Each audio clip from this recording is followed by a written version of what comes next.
like to call to order the regular meeting of the City Council of Lake Forest, March 1st, 2016.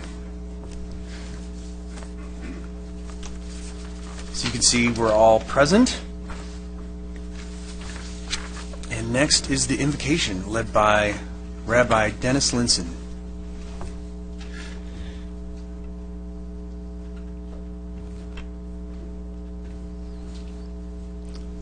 I guess we don't have a invocation person tonight. So let's go to the Pledge of Allegiance. And if I could make a suggestion to Councilman Robinson, there's a Boy Scout from 604, Nicholas. If Councilman Robinson would, or yeah, okay, Gardner, okay, please. Welcome. You've done this before, I can tell. All right. Please stand. If you are not in uniform, please place your right hand over your heart. Face the flag. Ready, begin. I pledge allegiance to the flag of the United States of America and to the republic for which it stands, one nation, under God, indivisible, with liberty and justice for all. You may be seated. Thank you. Thank you. Can you come back up? Just tell us. Excuse me. Could you tell us your name? Nick Daniel. Nick Daniel. Hey, thank you very much. I really appreciate it. It was a pleasure. Thank you. Thanks.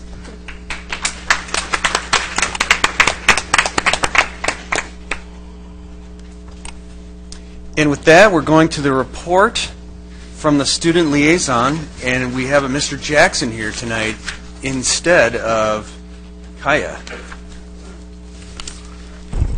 Welcome. Hi, everyone.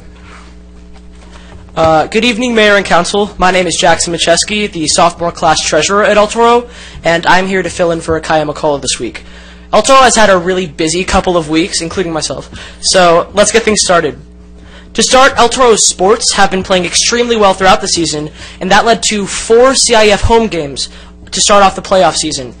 Girls soccer, girls basketball, girls water polo, and our boys basketball teams played in 2 exhilarating days, topped off with free ice cream, free tacos, and free In-N-Out. Everyone loves free In-N-Out here, I'm guessing. While our girls soccer lost in penalty kicks, our 3 other teams advanced to the second round of CIF, with our girls water polo team advancing even further into the tournament. In fact, our girls water polo team, last year's CIF Division II champions, made it all the way to the CIF championship against number 1 ranked Marietta Valley. The girls fought really hard and eventually lost in overtime, unfortunately, but the loud and spirited student section made the journey all worthwhile. Good luck to our spring sports teams as they begin their seasons. Our annual Dodgeball Tournament, if you guys haven't heard of it, started full swing last week, and this tournament is going to be one to be remembered. We actually have a total of 96 teams in our tournament, which is 50 more than the next school, and is also 16 more than we had ever had in a tournament ever, pretty much. And these teams signed up to dodge, duck, dip, dive, and dodge against other teams with clever names like Texas Bagel Bites, the Power Rangers, and My Mom Will Disown Me If I Lose, among other clever names. Kyle will be back with updates on the tournament as the competition continues. Next week, El Toro's 3rd annual Clash of the Classes begins. It is one of the most exciting weeks of the year in which the freshman, sophomore, junior, and senior classes will compete in a competition marked by creative dress-up days and intense class competitions, all culminating in a big pep rally with videos, spring sports, spirit, and a lot of fun on March 11th. Before I go, I'd like to remind everyone that SVUSD hosted a district-wide shoe drive that was extremely successful that ended on Friday. El Toro's NPR holds dozens of bags, each filled with dozens of shoes. These shoes will go to areas under stress where footwear is needed, so all the shoes that were donated will really help someone in need. That's all I have for today. Have a great evening, and as always, go Chargers. Thank you. Thank you, Jackson. Thank you very much. So this time, it's time for public comments. Any member of the public can come and address the City Council on any agenda item not on the agenda tonight, not listed on the agenda. If you can hold your comments to 3 minutes, you'll see a little yellow light go on. When you've got 1 minute left, and then you'll see a red light and hear a not too loud buzzer saying that your time is up. So, do we have any speakers? And don't forget to fill out a blue speaker request form. Hannah Hess, followed by Ken Wolf. Welcome. Good evening, City Council and City staff and residents of Lake Forest. My name's Hannah, and I'm here with Congresswoman Mimi Walter's office, and I'm here to announce an upcoming event that the Congresswoman is hosting in South County, so we wanted to loop in the South County cities. It's a town hall meeting open to the public on cybersecurity and identity protection. So we have a group of panelists that are law enforcement and industry experts to educate the public on these important issues. The event will take place on Thursday, March 24th from 5:30 to 7 p.m. at the Norman Murray Community Center in Mission Viejo. So I'll leave a few flyers in the back. If anyone's interested, please pick one up. Hope to see you there. Thank you. Ken Wolf, followed by Harold Ingram. Welcome.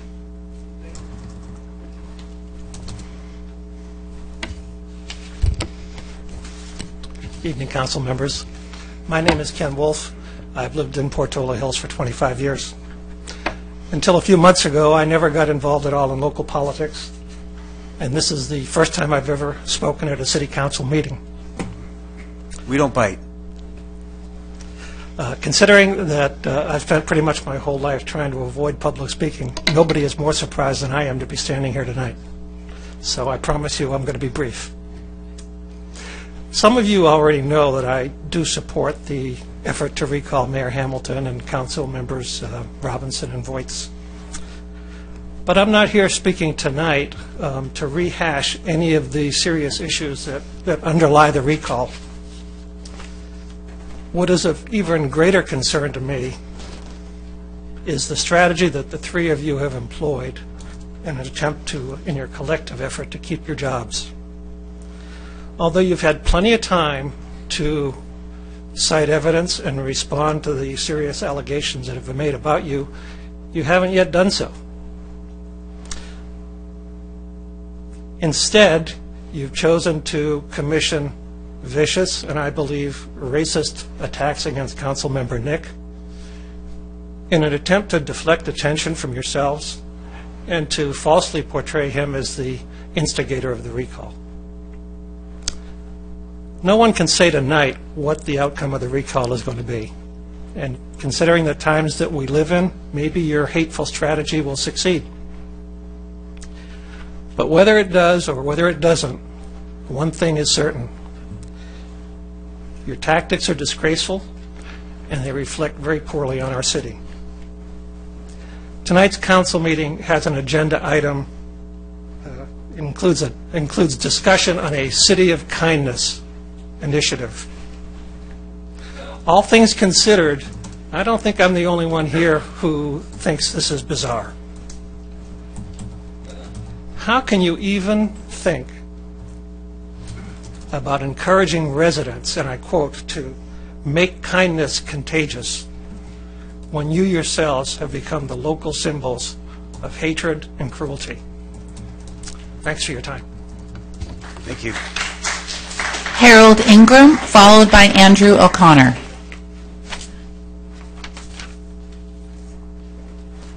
Hi, thank you, council members. I moved Del Toro or Lake Forest now in 1985 with my wife and two children. It's been a wonderful city, wonderful place to live. I've had a great time. I've got just a couple of small comments. The first one is, I know that you, or some of you, are trying to look for a different law enforcement agency for the city, and I'm not a public speaker either, so bear with me.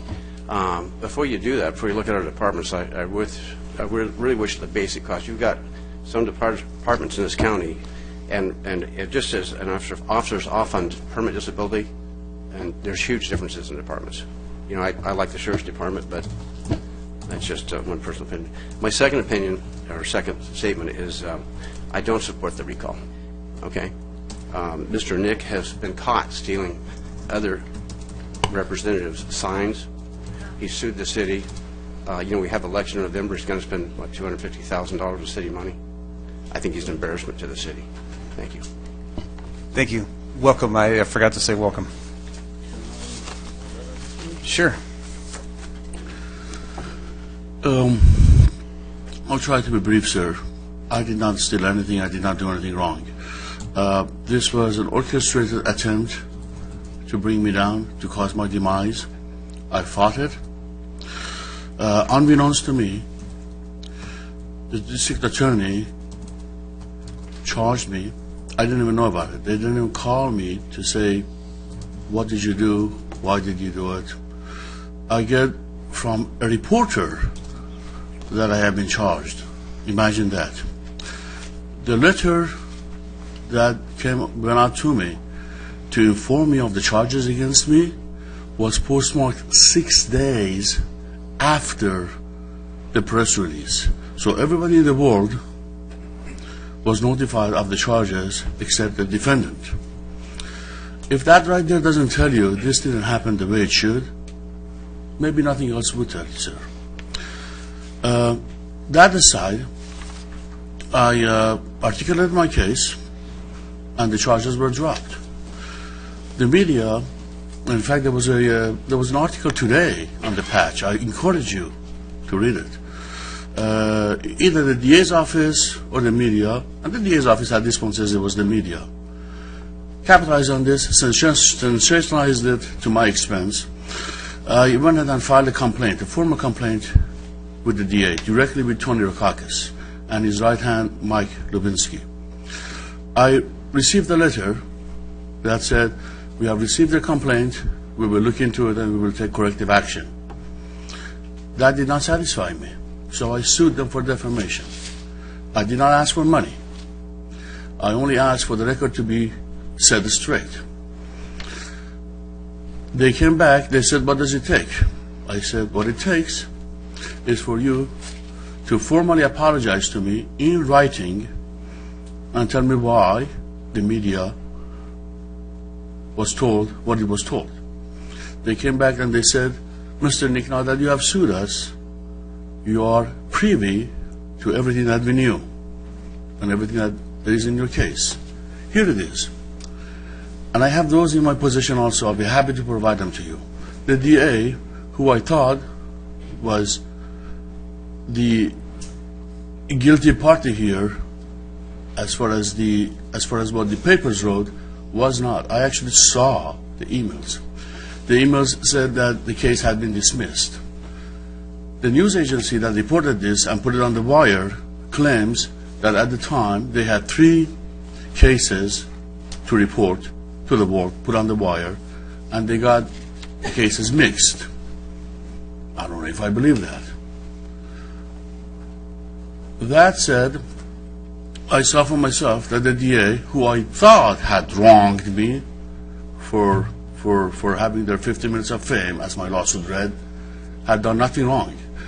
What they did wrong was, before talking to me, before knowing that what I had removed was illegally posted, which inherently gives me the right to do that, gives you the right to do that, sir, in California, they didn't know that. They actually charged me on February 11th, as the documents showed, and then on February 18, 7 days after they have charged me, they sent an investigator to investigate. Now, this was a rush to judgment, I think. Maybe somebody wanted to really make 15 minutes of fame for himself. I do not know that. What I do know is that I have something that is publicly available that reads, Mr. Nick never admitted to commission of any legal act. Mr. Nick did not plead guilty, not guilty, no contest. I did not even go to court, sir. I never faced a judge. Never even went that far. And further it says that I have not been convicted of any crime. In that document, which I'll be happy to provide you, and it is available online on the DA's website, per my requirement of my settlement, it says that the DA apologized to me in 2 occasions. I, like you, am an American. I don't hold grudge. Somebody apologizes to me, and I am believed and I believe that the apology is sincere, I buy it. I take it and I shake hands and move on. Life is too short. Mr. Mayor, council members, we're past the Okay. comment. At this point, I cannot explain any further. I hope that in the last 3 minutes or so, I explained enough for you to know that you may not know everything. I'll be happy to be at your disposal at the time and place of your choosing to explain to you further, sir. It's not up to me. It's up to the mayor, sir. You know, it's not a good precedent, so I know, but I think this has probably gone a little too long than it should have already. No, I know, and I appreciate now, and the members of the audience saying to sit down. You know, let's be respectful of this gentleman. First time coming, just like the gentleman before him.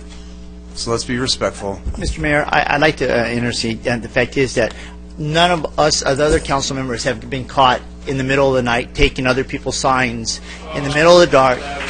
Come on.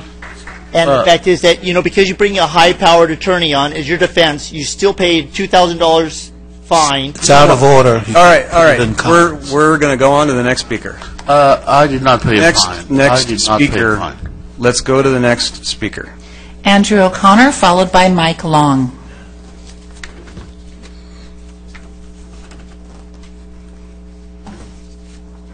Madam Clerk, can you confirm with my paperwork? Exhibits are all passed out. And can you ask Welcome. if I got 5 minutes this evening? Everyone gets 3 minutes. I'm requesting 5, Mr. Mayor. Just like I told the previous speaker, to be fair to everyone, we need to do 3 minutes for everyone. Mr. Mayor, okay. Good evening, Mr. Mayor, Council. My name is Andrew O'Connor, Foothill Ranch. I'm here tonight to speak about the follow-up comments of the last City Council meeting of the different councilmen. And Councilman Robinson, let the record show the councilman did not respond to my question if his children attend Saddleback Valley Unified School District, yet your voting record directly impacts overcrowding at Foothill Ranch Elementary, where my student attends at 5th grade.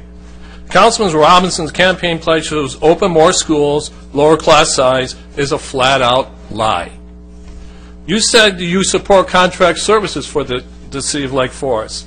You also support the expansion of music jail by 300%, which will impact the safety of the Lake Forest residents. In 2015, you supported a $900,000 budget increase to the Orange County Sheriff's Department, and we didn't get one more deputy in our community. Sheriff Hutchins received adequate funding from the Orange County supervisors, yet 3 criminals escaped from the central jail. The sheriff had no clue where they were, and a homeless person found the 2 of the escapees in Northern California, 400 miles away. How is the Orange County Sheriff's Department found the assault rifle and ammunition lost by the deputy in the city of Aliso Viejo? Entrapment by the motorcycle officers at Gateway Plaza, generating $53,000 in revenue. 6 deputies eating breakfast at Panera Bread at 6:30 a.m. in the morning, jeopardizing public safety and against department policy. And this is filed under Ask Lake Forest ticket number 4926 that Valentine is aware of. And stating that Fullerton Police Department is a benchmark for not to have our own police department. And 4 Orange County Sheriff's deputies attended the last council meeting here in the audience. Do we need 4 deputies at a council meeting? And this is the other resident talked about. You're directly responsible for this. And here, talking about the youth of the community, that they have to go to Irvine and Mission Viejo to play Little League is a flat-ass lie. Stop the baloney. Stop the misleading stuff. I travel in South Orange County. You think, Councilman Voigt, that sports park is like the Taj Mahal? I got news for you. It's the biggest joke in the baseball community. You spend $100 million on it, and you do not have one 60-90 field there. But all you're happy about is your 2 soccer fields for your daughter. Thank you. Thank you for your comments. Mike Long, followed by Lisa Long. Welcome. Thank you. Good evening, Mayor, City Council, and staff. My name is Mike Long. I live on Teed Street in Lake Forest. In January of last year, my wife Lisa and I learned about city project number 2011.06 from a letter written by Douglas Erdman. This project utilized the drainage report for Treat Street storm drain improvements, which outlined 5 possible solutions to alleviate flooding, such as occurred in December of 2010. I met with Douglas Erdman and Angel Fuentes that same month and was informed that of the 5 proposed solutions, the preferred one that would be pursued, pages 4 to 5 of the drainage report, involved the installation of a parallel 30-inch reinforced concrete pipe to augment the existing 90-inch RCP within the drainage easement on our property. In order to implement that solution, I was told that a trench 14 feet deep would be dug down Teed Street and then continue through our front yard, side yard, backyard, and then continue through the intersection of Lake Forest Drive and Rockfield Boulevard, terminating at an existing larger catch basin. It was during a second meeting in January that I was informed that the drainage easement across our property was 32 feet in width. Up until this second meeting, I was of the belief and in the possession of documentation indicating that that easement was 15 feet in width.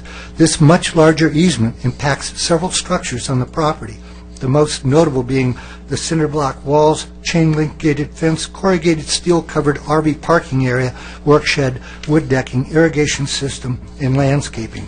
The handout that I provided this evening shows a copy of the sales brochure for our home as it appeared when we purchased it in July of 2002. Also provided is the latest plan of the proposed storm drain alignment as it would be installed on Teed Street and then through our residential property and continuing down Lake Forest Drive. Since that second meeting, I have confirmed the much larger 32-foot easement and have retained legal counsel to pursue a claim against the title insurance company for missing such a huge encumbrance on our property. I come here before you this evening to ask that all of the structures and landscaping that needs to be demolished would be replaced and that we would be made whole again at the completion of the project across the easement on our property, the cost of which would be part of project PW 2011.06. I thank you for your time and consideration. Thank you very much. Lisa Long, followed by Randy Johnson. Hi there. Just for you, 1 second. I just wanted to let you know, at the public comments, there's no action the council can take place as a result of the information you provide, but thank you very much for the information. Yeah, and at the end of all the city council comments, I'm going to bring up this issue. So. Okay. All right. So good evening, Mayor, City Council members, and staff. My name's Lisa Long. You just heard about this city project from my husband, Mike. This project will greatly impact your quality of life during the required demolition and throughout its construction. Several structures as well as landscaping will be impacted. In fact, we had just begun starting our front yard landscaping in January of last year, having removed 4 large ficus trees and an older pine tree, an expense that we incurred and the city would have encountered. The completion of that landscaping project has of now been delayed for a whole year now. The use and storage of heavy equipment and machinery to lay down this new storm drain will be very disruptive to myself, my husband, our son, and our 3 pet cats. Our hope is that this portion of the project can be expedited. Until it is completed, there will be a large, wide, deep trench through our property, which will need to be temporarily fenced off for safety and will deny access to various parts of our yard. We will also have to pack up, move, pay for storage of our tools and other property during this period.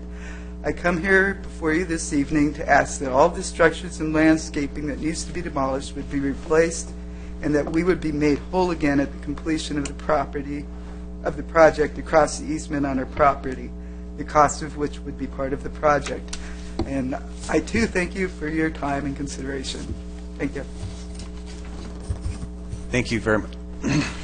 Randy Johnson, followed by Nancy Cagley.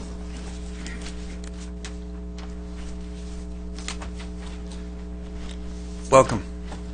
Well, top of the evening to you, Council. Randy Johnson again from Lake Forest, and of course I'm here to talk about my favorite subject, animal services and the animal shelter. And,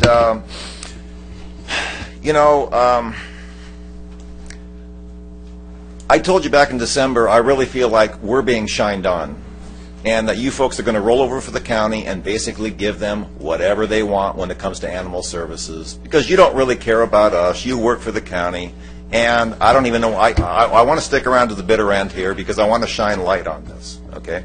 Now, over the past couple of months, I've raised red flags with regard to the land acquisition that the county has violated.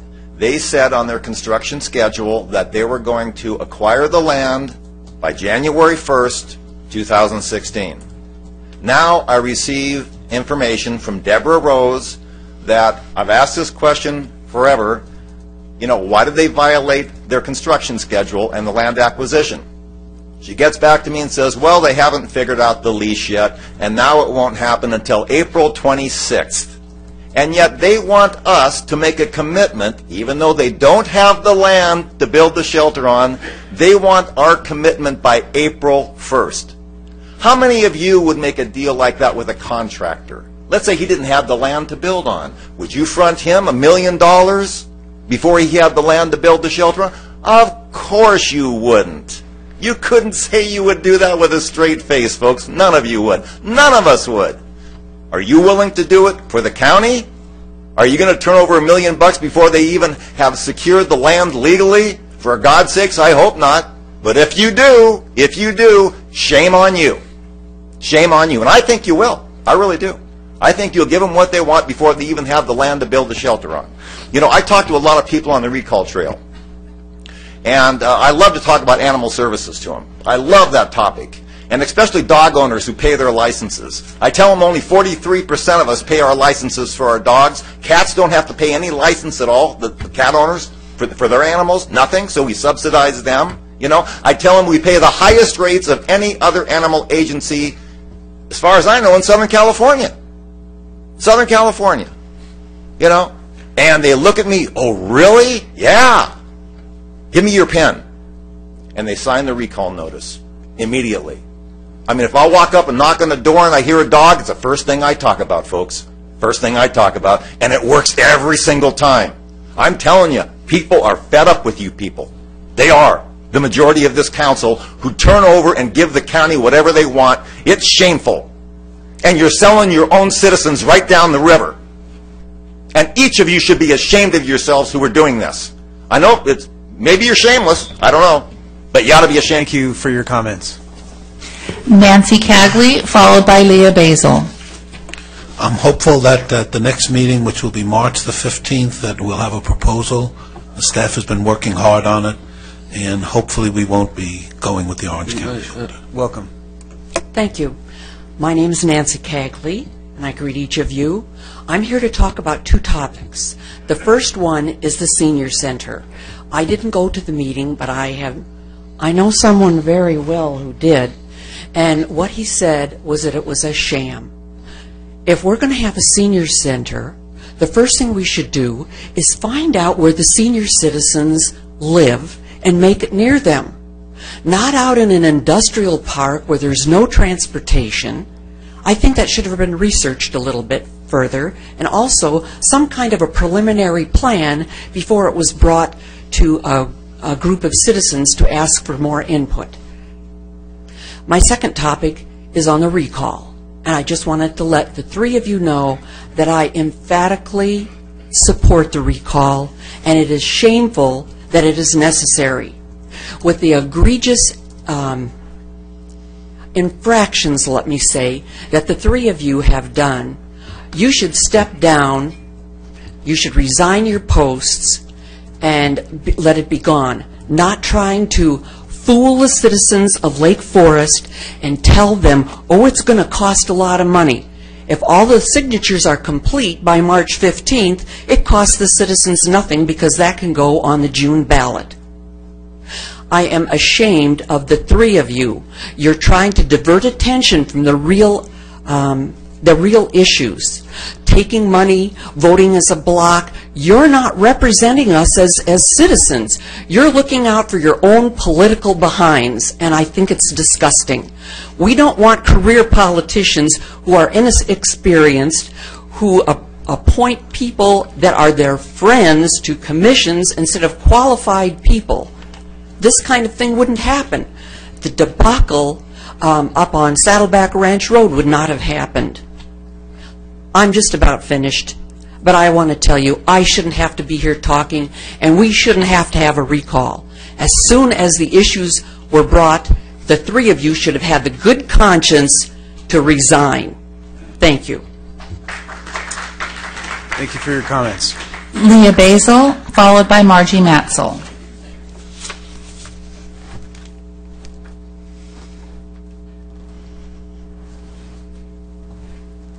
Welcome. Leah Basil. I gotta say, I can't make this stuff up. Here we have the mayor of Lake Forest who uses his title to intimidate and harass residents, trying to prevent them from signing a recall petition, and you harass our people gathering signatures and do the same. By the way, that is a violation of the California Elections Code, and you are in violation of my civil rights. Next, we have Mr. Hamilton and Dwight Robinson both going around the town and making foolish videos without consent, which is a misdemeanor, and posting it on YouTube. And yes, we can hear both of your voices. We know them well enough. Thirdly, we have Mr. Voights, who campaigns inside City Hall, then goes down to the local high school and targets children and tells them to go home and tell their parents not to sign the recall petition. I have to say, though, I do commend you on one thing. You three have successfully alienated every single voting population in the city. From Meals on Wheels, not allowing them to use a facility at no cost to the city, simply because it was, what did you say, Dwight? It was too much trouble. Next, we have Saddleback Ranch Road, which alienated all of us on the Hill. The only reason you took us serious is because I hand you recall papers. Next, we have the Orange County Animal Shelter, which you guys are giving $1 million to, kills 10,000 animals every year, and 5 grand jury indictments for inhumane treatment of animals and improper business practices.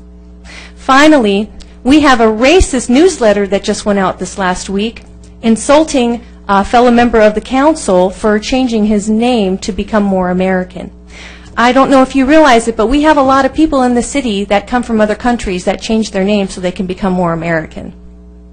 And by the way, I pulled up my credit report, and my credit report has about 8 different variations of my name. My maiden name was my first name, my middle name was with my first name, they were all confused, so that doesn't go anywhere.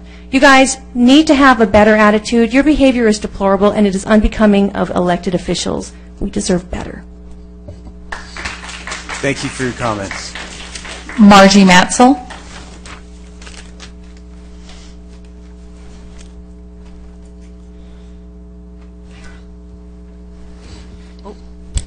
Mayor Hamilton, Mayor Pro Tem Boyd. Welcome. Thank you. Councilmember Robinson, Councilmember Nick, Councilmember Gardner, Mr. Dunick, Chief. I just want to, first of all, thank some people for being supportive of the Lake Forest Chamber of Commerce City of Lake Forest. One of our 2 signature events, Meet the Mayor, which took place last Wednesday. Of course, thank you, Mayor Hamilton was there with his really beautiful family. I want to thank Mayor Pro Tem Voights for being there, and Councilmember Robinson. Thank you so much. Mr. Dunick, thank you.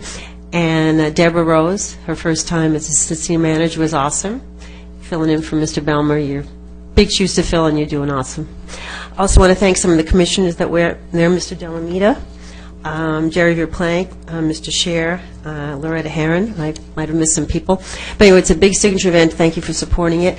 We had food from Pepino's, Bowl of Heaven, and Kuka's. We like to, Mary Visconti, the chair, likes to spread around and give a lot of people. And 2 of those, as you know, Pepino's won first place, and Your Taste of Lake Forest and Bowl of Heaven won third.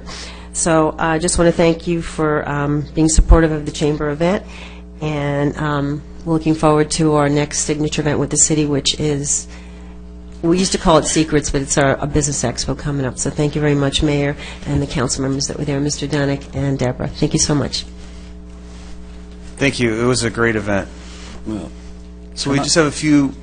We just have a few follow-up items. I know Mr. and Mrs. Mike and Lisa Long, they're staples at these city council meetings. Thank you for coming all the time. And so I I don't know if you want to provide a response now to some of their, or maybe just get back to us, whichever is your preference.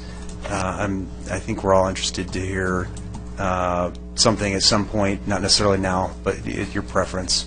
Mr. Mayor, members of the council, I know that Mr. Wheeler has been working with them on this issue, so we'd be glad to give you an update in the memo this week, so you have a good idea of what the status of that project is and the concerns that they have been raised. Okay. Is that okay? Great. Thank you. And then one more thing, a citizen mentioned something about a deadline and not costing the city money for a recall. If the city clerk could potentially address that now, or is there a deadline? Has it been missed? Is it going to cost the citizens of Lake Forest money for this recall? I believe the comment was made that if the petitions were submitted by a particular day, I believe they said March 15th, that it could meet the June 7th primary. The deadline for any item to be placed on the June 7th primary is 88 days prior to the election. The 88th day prior to June 7th is March 11th. However, prior to the recall being placed on an election day, the petitions must be submitted.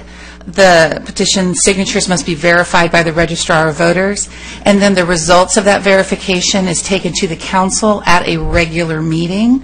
The only regular meeting between today and March 11th is today. So the signatures would have had to have been submitted some time ago for the verifications to occur in order to make the June 7th primary.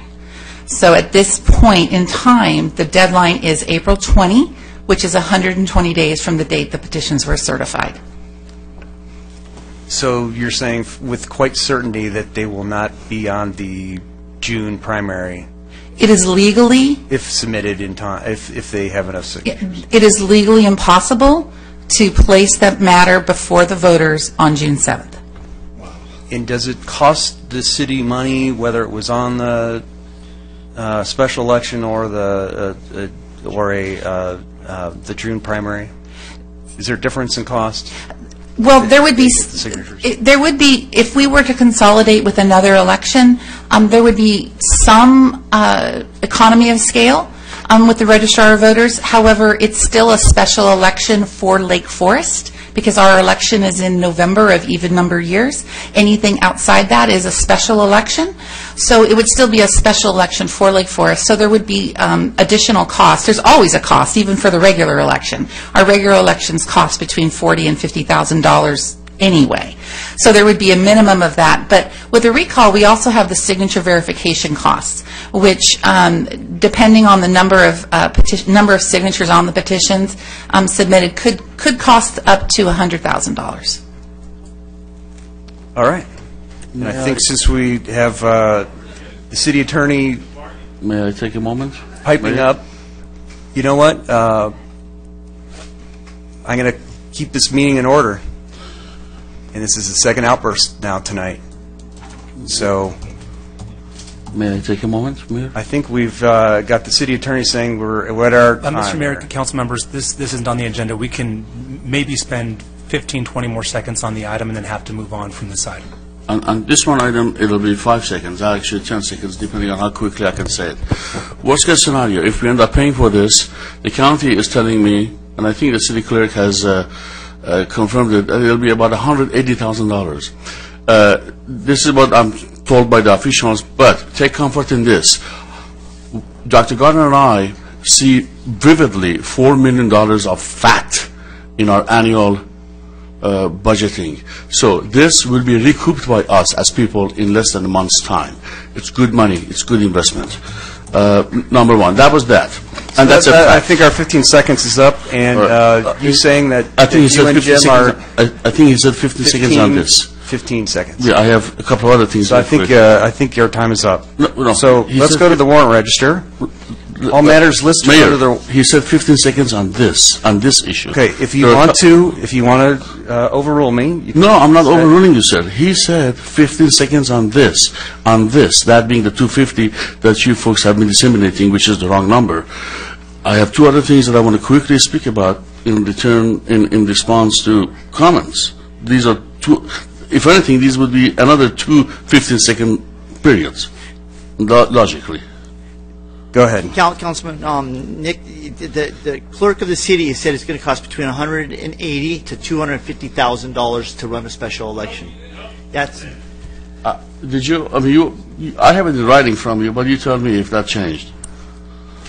Yeah, it's a third. Mayor and Council, it's an estimate. The numbers that we're provided are based on factors that we don't have the answers to. The only thing that is nailed down specifically is the cost to verify each individual's signature.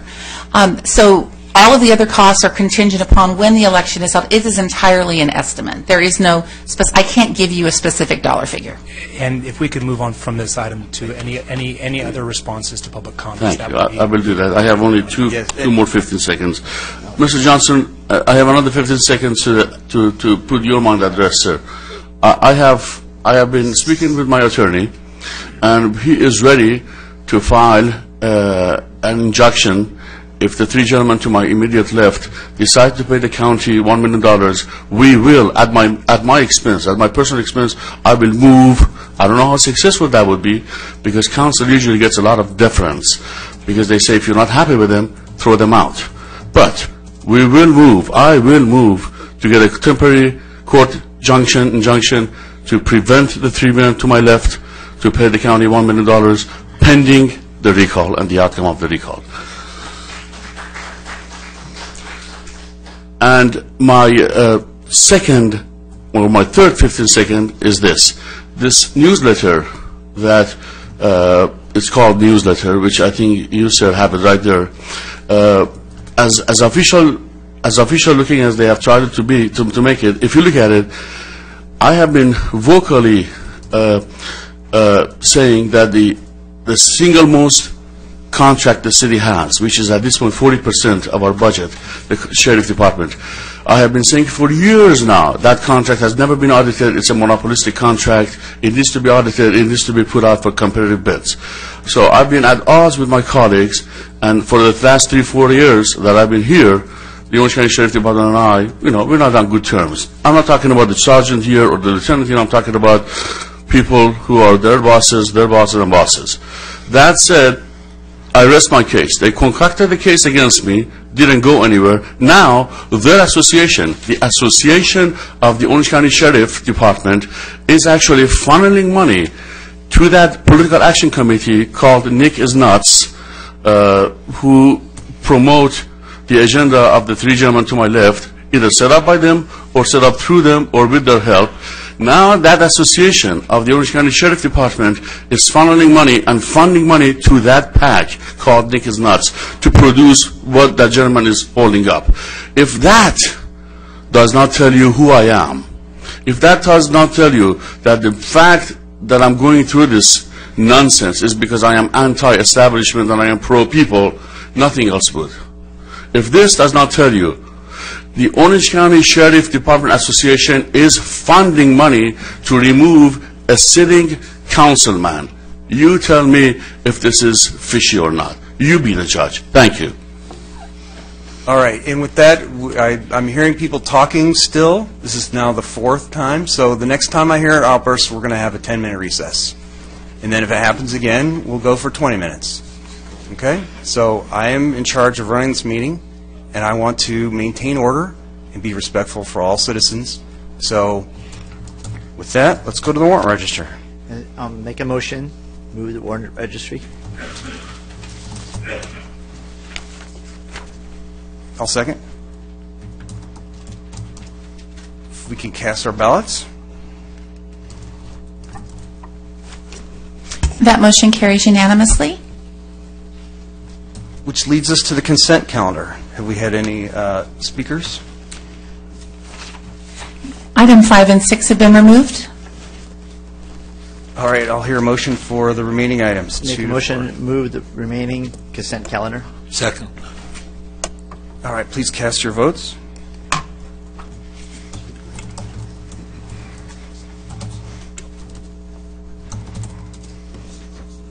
That motion carries unanimously.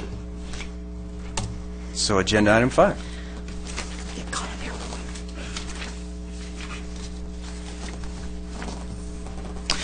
Agenda item 5, City Council policy updates submitted by City Clerk and removed from the consent calendar by a member of the public, Randy Johnson.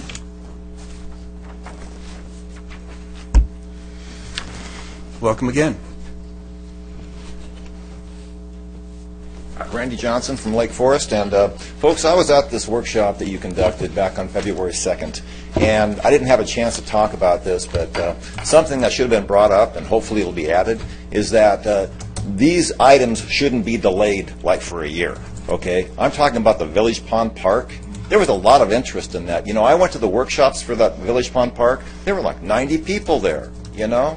All the residents down in that area showed up, so we talked about it back on March 3rd. We're coming up on our year anniversary. That's when you passed the bird feeding ordinance, remember? And you said there was going to be a study. Where's the study? Where's the study? We were told that the groundbreaking was going to happen in the fall of 2015. Where are the shovels? What happened to the shovels? Okay? This is absolutely disgusting. And it shows total disrespect for the citizens of Lake Forest when things like this are put on hold for this long of time. We deserve at least a simple update from somebody. And it doesn't have to be agendized. It can just be a simple update from maybe the city manager. How's that for a concept? You know? Why do you leave us hanging like this? Have you looked at the Village Pond Park lately? It looks like a park in war-torn Syria. I mean, there's bird crap all over the sidewalks. I've complained about it twice. A buildup 2 inches thick. This company that we've contracted aren't doing their job. I've complained about it twice. There are still people down there feeding birds all the time. I walk down there with my dog. I see him all the time. Nothing's done. You see? You know, when is somebody here going to do their job and give us updates as far as what's going on? So I suggest that you put on this particular item that you add the fact that these items can't be delayed for this long a time without coming back to the council or at least giving the citizens updates. This is a critical matter. We're paying $200,000 to a contractor, I think, to design that thing. Have we already paid that money to him? What do we get for it? I haven't seen any design. Where is this stuff? Who's asleep at the wheel here? Who's not doing their job? And why are we being disrespected? That's not a city of kindness, Mr. Hamilton. Thank you for your comments. There have been no additional requests to speak. I'll make a motion we move item number 5. Second. All right, let's cast our votes. That motion carries unanimously. Agenda item 6, draft fiscal year 2016-17 Cdbg expenditure plan submitted by Assistant City Manager and removed from the consent calendar by a member of the public. Laura Fisher. Welcome. Hi, I'm the Executive Director at South County Outreach, and I just wanted to come and thank you all for your ongoing support of our programs through your Cdbg funding and give you some statistics as to how your funding has helped local residents. For the 14-15 fiscal year, we had 792 local residents seek our services. We are a local hunger and homelessness service provider. That's 24% of those that we serve. You are our largest area of service at this point. We use those funds to assist with people paying their rent, to house people in the 17 condos that we own, homeless families. We move homeless families into those units for a 6 to 9 month program so that they can get back onto their feet. We assist people with paying their rent when they've fallen a little bit short. And we do operate a food pantry, a computer learning lab, and then we have a thrift store that we're able to assist people with getting professional clothing as well. I also want to share that in regards to the Sheriff's Department, we've been working with Officer Chet Parker, and for the first time, because our programs are very much focused on families, we have seen that there is an increase in the chronically homeless that we are seeing, and we've worked with Officer Parker to be able to secure housing for 2 very long-term Lake Forest residents who were chronically homeless, and they will be moving into permanent housing through a collaboration that we are working with. So again, I just want to thank you all for your support, and if I can answer any questions as to how we assist people, or if you are interested in a tour, please let me know. We'd love to give a tour of our operations. Thanks. Thank you, and thank you for everything you do for our community. With that, I'd like to make a motion. Oh, I have a lot of items to go over with number 6. Okay. Oh, yeah, number 6. Yeah, number 6. Okay. The first thing is, we had this discussion last year when we went over the Cdbg funds. Those are federal. The federal government gives us a whole bunch of money, and then we distribute the money. The community development block grants. And at the time, I thought we agreed, not unlike Mr. Johnson's comments of what we thought was happening with Village Pond Park. I thought we agreed to redo that proposal so we could look at, for example, 2 things I remember were supposed to be in there. One of them was we wanted to know what percentage of the budget did our contribution make to these people.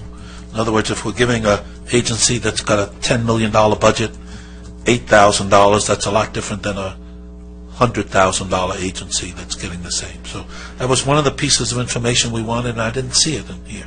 I would direct, I'm sorry, Mayor and members of the council, I would direct you to page 62, where the chart of draft service grant recommendations, that last column says percentage of total program budget. I believe that's what that number is. Oh, is that what that number? Okay, all right, yes. Great, thank you.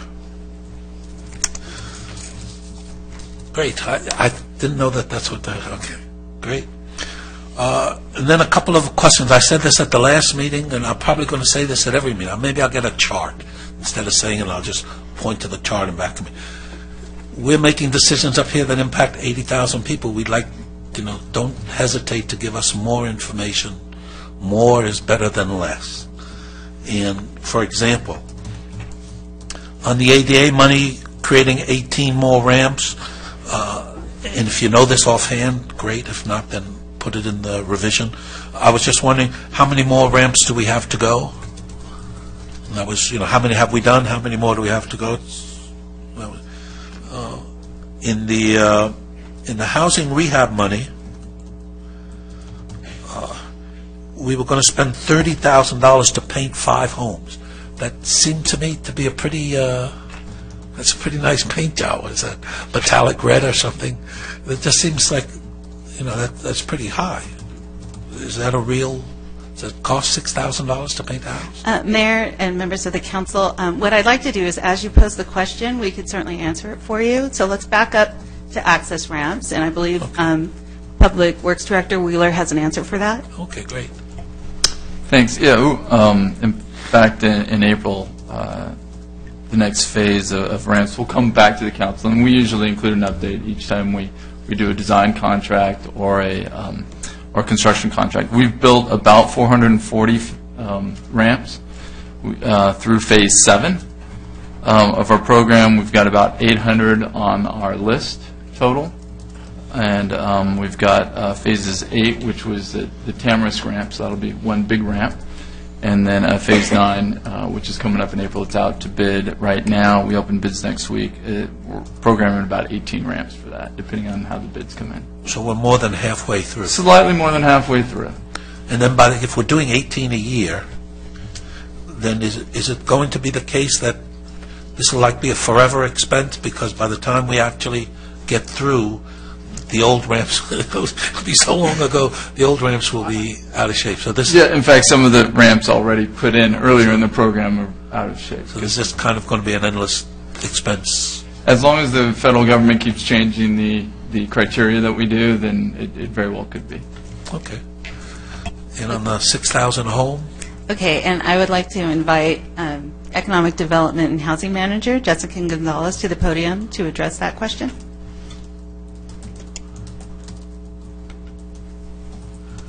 Good evening, Mayor and City Council. Now, just to clarify, Councilmember Gardner, you are inquiring regarding the paint program. Yeah. Proposed. Okay, correct. And so for the paint program, we are proposing $30,000 for this upcoming fiscal year.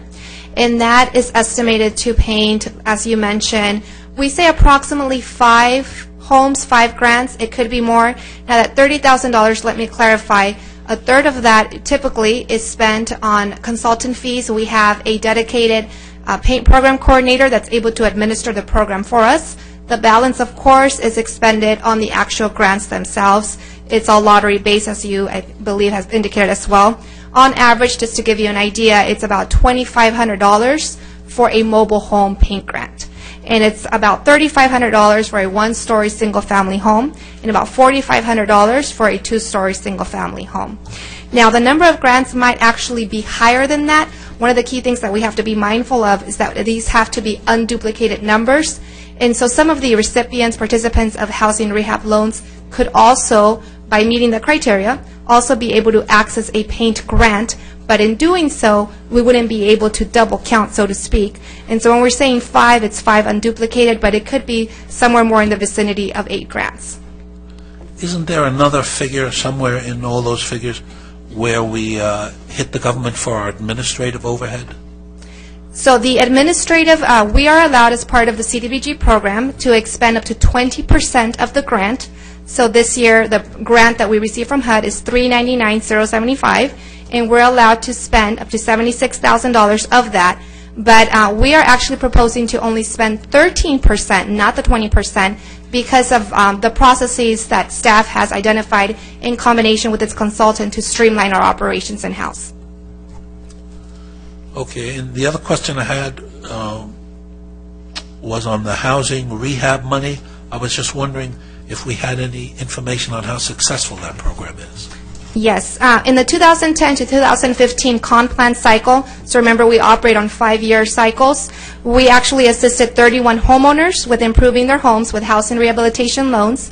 And I guess more importantly, addressing deferred maintenance issues and improving the overall aesthetics of our neighborhoods.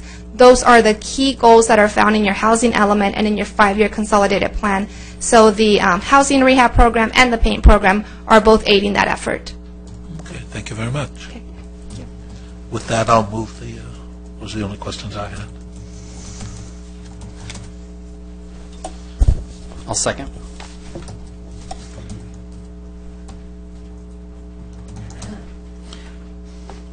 All right, let's cast our votes.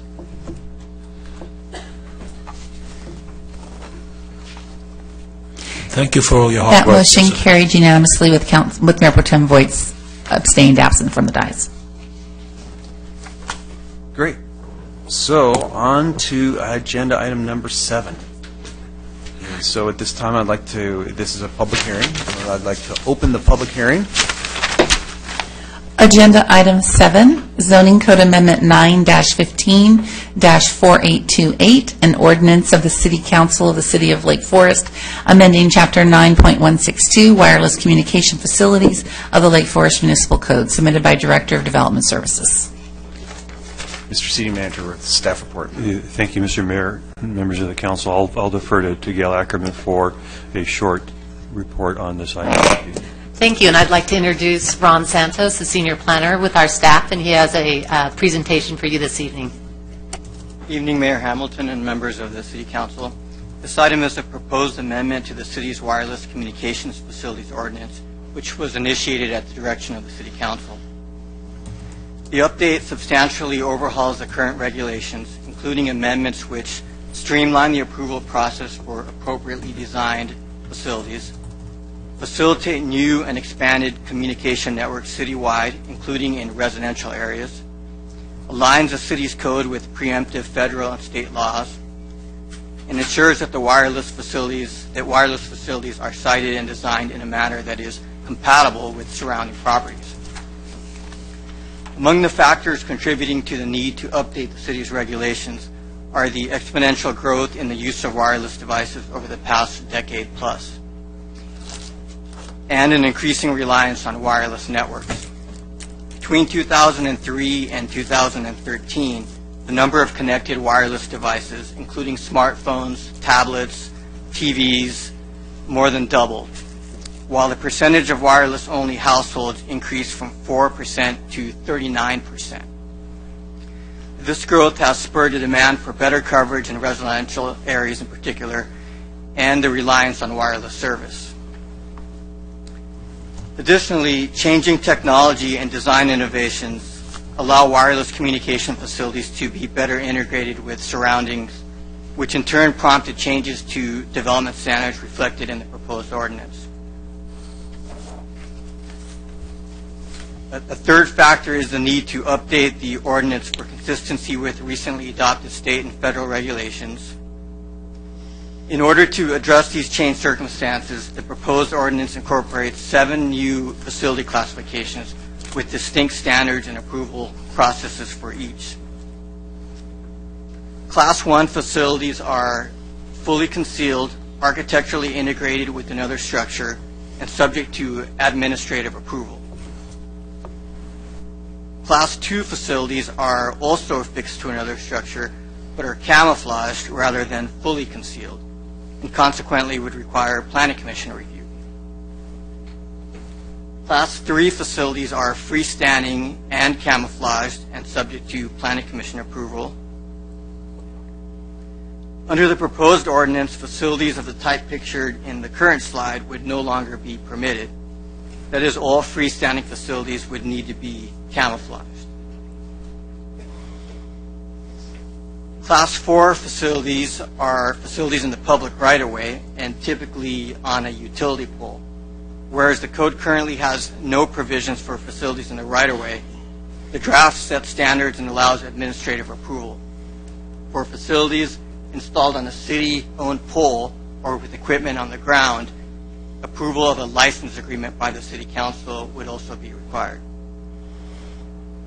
Class 5 are temporary facilities, and Class 6 are facilities affixed to an existing utility structure, such as a SCE tower or a water tank. Both would require administrative approval, except for temporary facilities in residential zones, which would require Planning Commission. Class 7 are a unique class, and these are modifications, replacements, or co-locations on existing facilities that do not substantially change the base facility. These types of facilities are preemptively regulated by federal law, which permits only an administrative, non-discretionary review. Under the draft ordinance, again, Class 1, 4, 5, and 6 facilities would be subject to administrative approval in most cases, whereas Class 2 and 3 facilities would require Planning Commission review. Other significant changes in the draft ordinance include regulations for certain types of co-locations and the elimination of a 500-foot separation requirement between freestanding facilities. Under the proposed ordinance, a 55-foot minimum setback would be required from residential properties for freestanding camouflage facilities, plus an additional 1-foot setback for each foot in height above 35 feet. And that would be in lieu of the fixed 200-foot setback in the current ordinance. The draft also includes provisions to request approval of facility heights in excess of the limits specified in the code with Planning Commission approval. And those would be based on specific findings of compatibility by the Commission. Lastly, the ordinance provides for streamlined review of certain projects pursuant to provisions of CEQA. The draft ordinance was prepared in consultation with the City Attorney's Office and wireless service providers, as well as the Planning Commission, of course, which conducted 3 workshops and 2 hearings on the topic. The Planning Commission recommended approval of the draft ordinance. That concludes staff's presentation, and I'd be happy to answer any questions you may have or provide further details on the draft ordinance. Thank you. No, thank you. And before we go to the public, I just wanted to say I was a big proponent of this, and also I loved the, at least in the staff report, I think you probably had it up, the Class 3 camouflaged freestanding. Couldn't even see it. It was so camouflaged. So, do we have any speakers on this topic? Randy Okamura, followed by Leslie Daigle. Welcome. Thank you. Good evening. I'm Randy Okamura. I'm the AT&T Director of External Affairs, and I just wanted to thank staff in the Planning Commission, and in particular Ron Santos, for allowing the participation of the wireless carriers. Just to explain, while Ron and I traded the correspondence, he probably corresponded with all the staff, and I corresponded with equally as many folks there, and we were able to at least communicate and try to understand what the ordinance was trying to do, and we're kind of pleased to have at least rules before us, so when we apply, we know more or less the certainty or the success of our applications. Thank you. Thank you. Leslie Daigle. Welcome. Good evening, Mayor Hamilton, Mayor Pro Tem Voights, members of the City Council. I'm Leslie Daigle representing Verizon Wireless. Verizon Wireless wants to ensure that the city takes the right steps to be on the leading edge of technology to keep up with innovation and job growth. Verizon wants to ensure that all the residents and the workers and the visitors and the emergency personnel of Lake Forest have access to improved wireless data and voice service, not only for everyday use, but for emergencies and fires and earthquakes. Verizon wants to ensure that Lake Forest has the latest and greatest technology with minimal impacts to the community. The ordinance before you is recommended by your Planning Commission, and we think it does take the right steps to be in the leading edge of technology while having minimal impacts on the community. The process was transparent, and we appreciate the professionalism of your staff, Gail and Ron, for working with the stakeholders. You can help your staff by adopting a code with clear guidance on locations and designs. We think that the facilities classifications does that. And you can help your staff by letting them implement in a manner that comes to reasonable solutions. So thank you. Thank you. Thank you very much. Ms. Daigle, may I? Sure. As a Verizon service user, does it the Verizon and when they come through the city, do they have radars? Do they come out and inspect or service the need for these receptors in different areas? Well, first of all, thank you for your service, for being a customer. Appreciate it. Along with AT&T, we're the largest carriers in the country, and so we have to continue to improve in our network, and so we're constantly monitoring our installations and measuring their performance to make sure that existing customers have a service of a certain standard. With respect to new facilities, we do, it's driven by the engineering department. They're the ones with all the budget, right, engineering, and they determine what area is going to work best with the networks. The networks are like jigsaw puzzles, and we have service here, need to improve it here. And then a real estate type vendor comes out and surveys the area, checks in with the city as to how the city would evaluate it in terms of the process, and then if appropriate, files an application, and then it goes through the city's process. And we really make an effort to work with the city to make any refinements to the proposal that would be appropriate to your local needs. But it's not the city staff that has the instruments to gauge whether we need a receptor in different areas. It's you guys and us as consumers of AT&T or Verizon, knowing where the bad spots are. Right. Yeah. The analysis and the tools to measure are by the carrier, and we work closely with law enforcement as well. It's critical that this technology works for public safety and also personal safety. If you're driving down any of the streets of Lake Forest and you have a public, if you have a personal emergency, you need to call home, whatever it is, we want to make sure that the service is there and it's going to work. But that is within the purview of the carrier in terms of determining where the site's going to work to make the network optimal. Perfect. Well, thank you for your many services to Newport, and thank you for coming. Well, thank you very much. Appreciate it. And I thought I'd just add, I'm a happy AT&T customer. I know lots of happy Verizon customers here in Lake Forest. So hope you both can build more coverage in the city. And yes.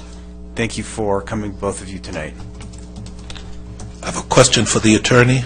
I'm a happy investor in AT&T and Verizon. Am I allowed to vote on this?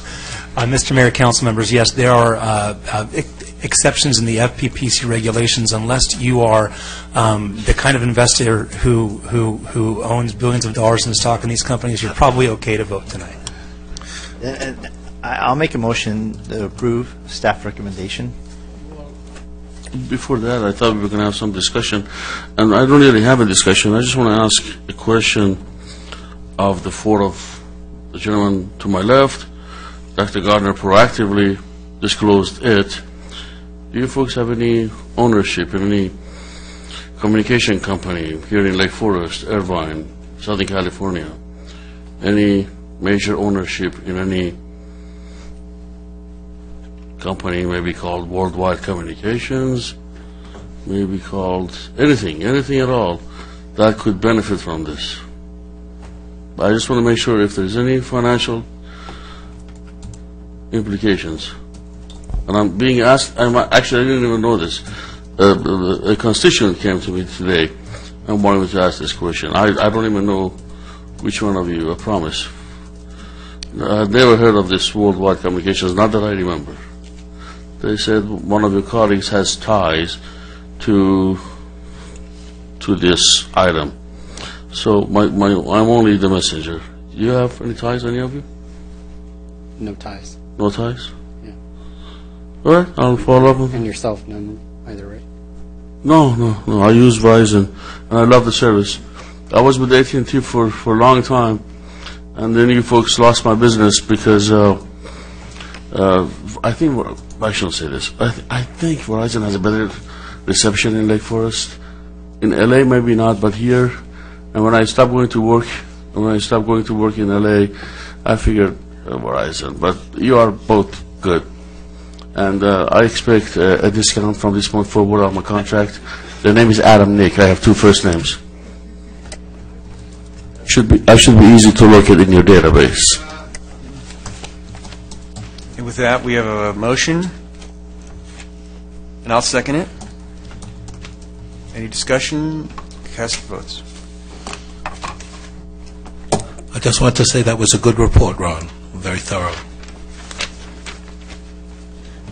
That motion carries unanimously.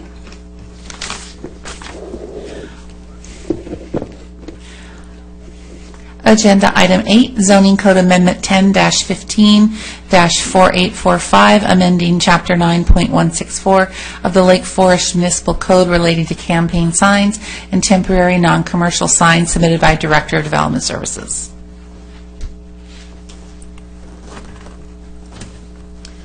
Mr. Mayor, council members, this item is a proposed ordinance amending the sign ordinance, Chapter 9.164 of the Municipal Code, specifically to repeal the campaign sign ordinance adopted in 2014 by the City Council as ordinance number 260. Now, this item is brought to the council pursuant to council direction as a two-step process. The first step is the repeal of the campaign sign ordinance, as well as additions to the campaign sign ordinance to ensure constitutionality and compliance with the Reed versus Gilbert case, a Supreme Court case that came down last year. Step two, as envisioned by the council and by staff, is to then introduce an ordinance that provides more global revisions of the sign code to ensure full compliance with the Reed case. I will note at the outset that as we have gone through the sign ordinance fairly exhaustively, and as we have reviewed model sign ordinances throughout the country, because every jurisdiction has been impacted by this Reed case, we realize that the revisions necessary to ensure compliance with the Reed case aren't as extensive as previously thought, unless there are additions that are required by the council tonight. So it is possible that the council could choose to include Step 2 with Step 1 tonight, if that is within, if that's council's decision. So the Step 1 changes, if you can read that, I certainly can't, I didn't bring my glasses tonight, are fairly straightforward. That includes, as directed by the council, repeal of ordinance number 260. And that includes basically two general steps. The first is the elimination of Section 9.164.130 of Ordinance Number 260, or of the current sign code. You can see the changes that are made in Attachment 2 to the staff report. That's a red line showing these changes. The most significant change there is the elimination of sign opportunities in the public right-of-way. The second major change in Step 1 are the changes to Table 9.164.110A, which I'll talk about subsequently. I did want to draw the Council's attention to two additions that are being proposed by staff to ensure compliance, again, with the Reed case and a constitutional sign ordinance. The first is the inclusion of a definition of temporary non-commercial sign. Of course, the Reed case requires that we only regulate temporary non-commercial signs as opposed to specific areas, campaign signs versus religious signs, etc. So that's necessary to ensure constitutionality. The second change, also to ensure compliance with constitutional case law, is to provide two additional sign opportunities on private property.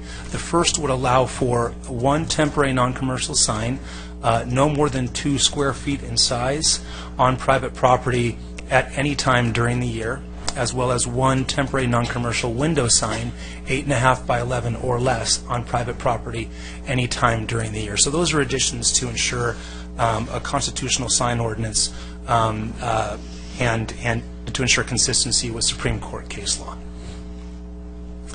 The next slide shows a red line of the changes to Table 9.164.110A8. And this really gets to the heart of how campaign signs will now be regulated in the city if this proposed ordinance is adopted. To help the council understand the specific changes, if we can go to the next slide, Carlo, I've included this table in the PowerPoint presentation. So by removing ordinance number 260 and going back to the former ordinance, we have a number of changes that occur in this table. The first actually isn't due to the elimination of ordinance number 260, but due to complying with case law, and that is that previously only campaign signs were regulated here. Now this would regulate temporary non-commercial signs. It would regulate them during the campaign or election period, but this regulation again would apply to temporary non-commercial signs. There's also a change in regard to the size of signs that are permitted. The current ordinance, ordinance number 260, allows for 10 square foot stake signs and 50 square foot wall signs. The proposed ordinance would allow for a 10 square foot maximum regardless of the sign type, stake or wall sign. There are also changes to the number of signs allowed. Currently, stake signs on private property are unlimited, and wall signs, there are 2 allowed per site. And the language that we would go back to, it previously allowed for 1 campaign sign per street frontage per candidate or ballot measure. Now, we're going back to that language, but it's important to note that the result of using that language would actually increase the sign opportunities from what were previously permitted. Here, temporary non-commercial signs would be allowed based on this same math, but here you would look at the ballot, you would calculate the total number of candidates on the ballot, total ballot measures on the ballot, and that would be the amount of temporary non-commercial signs that are allowed. So if there were 10 candidates and 15 ballot measures, there would then be 25 opportunities for a temporary non-commercial sign on private property. So you have your residence, you have your lawn, that would allow 25 non-commercial signs, and that could have any copy at all. They could all be for Candidate Smith, all be for Save the Whales, for Greenpeace. It's just temporary non-commercial. Now I'll note that the current ordinance allows for unlimited stake signs, so this actually would be a pullback from that, but it is more than was permitted under the ordinance ordinance number 260. The final change that would be seen pertains to the time limits. The current ordinance allows for campaign signs 45 days prior to an election and 10 days after an election, so a 55-day period. This would require that campaign signs come down within 5 days of an election, but the language is actually a bit more vague as far as the pre-election process. The way that's been interpreted historically is as soon as an election is ordered, then campaign signs can go up, and that can range from 88 days before an election to even 100-plus days before an election. So those are the main changes to the campaign sign ordinance. Again, this would not regulate campaign signs per se, but would allow opportunities for non-commercial signs during the election or campaign period. Now, I mentioned previously that we can incorporate any Step 2 changes into the Step 1 ordinance. What I mean by that particularly here is if the council desired to provide further specificity at all to any of these changes, we could do that tonight and incorporate those into this ordinance in order to avoid having to come back with a subsequent ordinance. So, for example, if we wanted to impose a more specific time limit, change the regulation regarding number of signs allowed, the council could do that tonight as part of Step 1 or postpone that to Step 2. The next 3 slides actually go through each of these issues I've discussed, so we'll just skip through those. Again, if the council desires to make any changes to what you see in that table, then we can do so. One thing that was not addressed in that table is a change in terms of the regulations of illumination of campaign signs. Ordinance number 260 expressly stated that campaign signs may not be illuminated. By repealing that, we are silent as to that issue. Now, the Muni Code, the way that we enforce that is if it doesn't address something, then it's deemed not to be permitted. So here, illumination wouldn't be permitted, but the council certainly could expressly state that illumination is not permitted if they so chose. The only other additions that would be necessary as part of a Step 2 ordinance are fairly straightforward, and these changes, these changes would be required again to ensure that we are not regulating temporary non-commercial signs based on content. The first change would be to eliminate the opportunity for religious institution directional and identification signs. This was actually the core issue in the Reed versus Gilbert case. This is why the case was brought. So we would have to eliminate this sign opportunity. It's important to note that these types of organizations, churches, other faith groups would still have an opportunity because of that 2-square-foot sign that's allowed year-round. And there's also something called a savings clause in our ordinance where temporary non-commercial signs can be substituted in for other opportunities that are available in the sign code. The final change that we would recommend is to amend the definition of seasonal decorations to ensure content neutrality. Currently, the end of this definition refers to the purpose of acknowledging holidays or seasons, but not for advertising.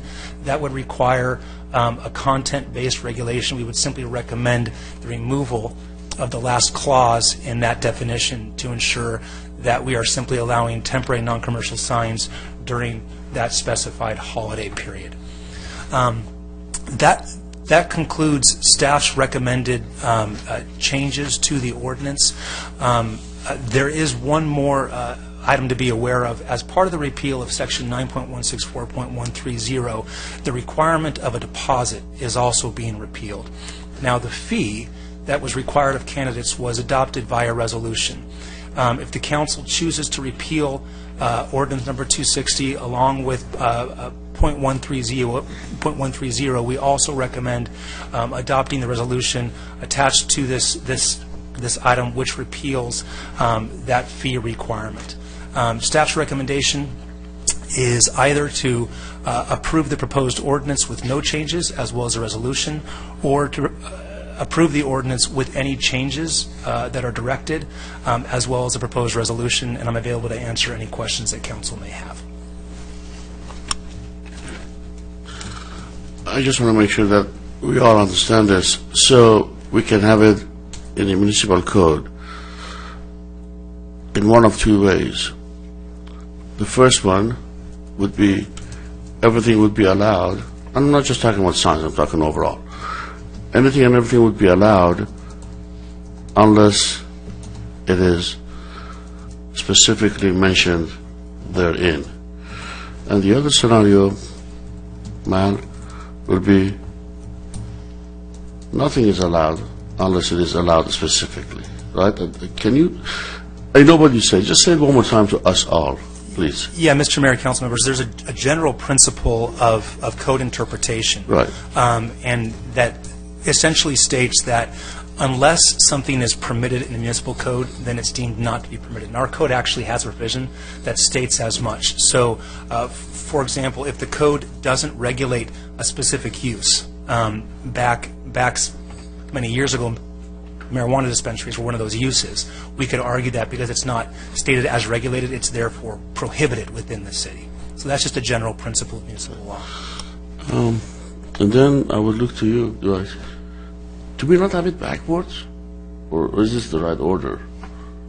Or do we have it totally backwards in the code? You and I talked about this when we were running. Should everything be allowed unless we say otherwise? Or should nothing be allowed unless we say it's allowed? So help me refresh my memory as to the conversation we had 5 years ago.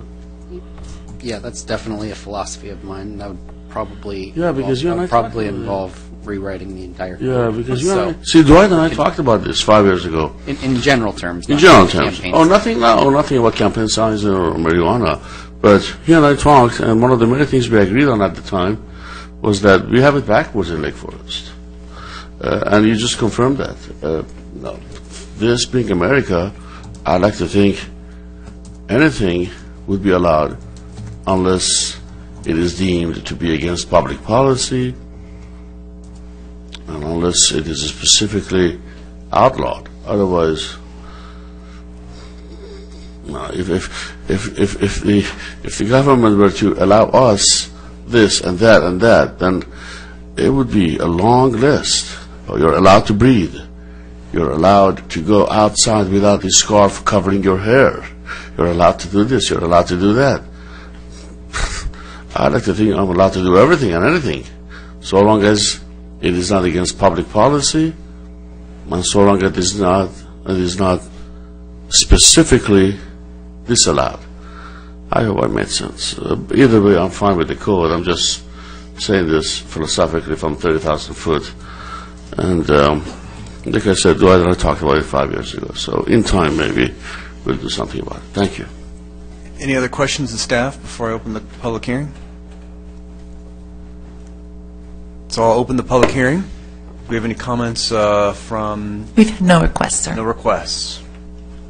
So I guess I can close the public hearing. Is that right? Yeah. All right. We'll close it. I'm a little worried if I'm looking at this in the right way. So somebody could have, in theory, 20 or 30 signs on their lawn based on this, so long as it's for a different person. Mr. Mayor, council members, that's correct. So the number would be based on the number of candidates and ballot measures on the ballot, and then they would be allowed that many temporary non-commercial signs per street frontage. Most homes have one street frontage, so that would be on their lawn. Yeah, the current is unlimited. So, and just to be clear, it's not per candidate. It's you could have as many as there are candidates running, or ballot propositions. I'm guessing statewide, right? If they're on the ballot here, you could have that many signs, but for the same person or the same initiative, whatever it might be. So yeah, now, generally speaking, because I virtually do the whole city when I was running with signs, so I saw almost every house in the city, as probably you guys did too. And nobody ever had more than 2 or 3 signs. So although there is a potential for abuse here, even when it was unlimited, most people, it never happened. So I'd hate to see it happen. On the other hand, it never did happen. So why restrict it? Do you have anything else? Yeah, the other thing, maybe I missed it, because my allergies are acting up, but did we ever define temporary? Mr. Mayor, council members, temporary non-commercial sign is defined. Yeah, temporary non-commercial sign, but that just sounds like it's a sign. So in other words, I could put up a sign, on my yard forever, so long as it's not attached. So there's nothing temporary about it. the addition of the 2 square foot sign opportunity, right. which is a temporary non-commercial sign, that could be up year round, and that's in line with Supreme Court case law. So the terms that are given to us by the Supreme Court are inelegant, but they are the terms that we have to deal with based on that Supreme Court precedent. Okay. Based on that, so you could have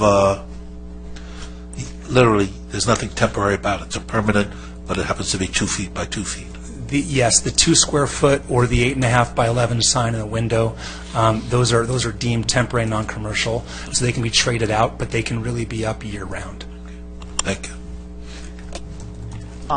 My question is to the A-frames that some churches use or on that to put on the street. They're usually typically more than 2 by 2.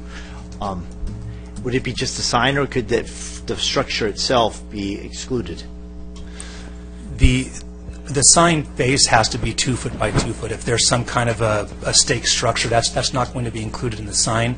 So the A-frame. Yeah, okay. That's correct. I'll make a motion to accept staff recommendation. Well, I have a few items that I'm not sure if I want to do stage or step 2 tonight, or maybe do that another time, but some of the things that I think that we can potentially do tonight, if there's consensus. I think the last election we had signs in the public right-of-way. I think there weren't many issues with that. Just one I can think of.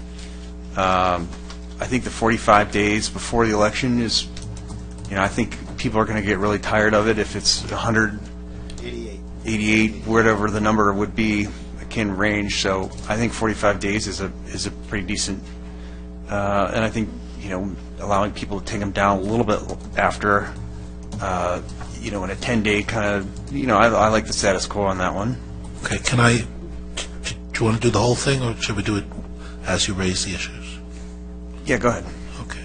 On the 45-day, as someone who ran many times not as an incumbent, and is Bob here? Bob Hosler? Yeah, there's Bob Hosler. The problem with the 45-day is that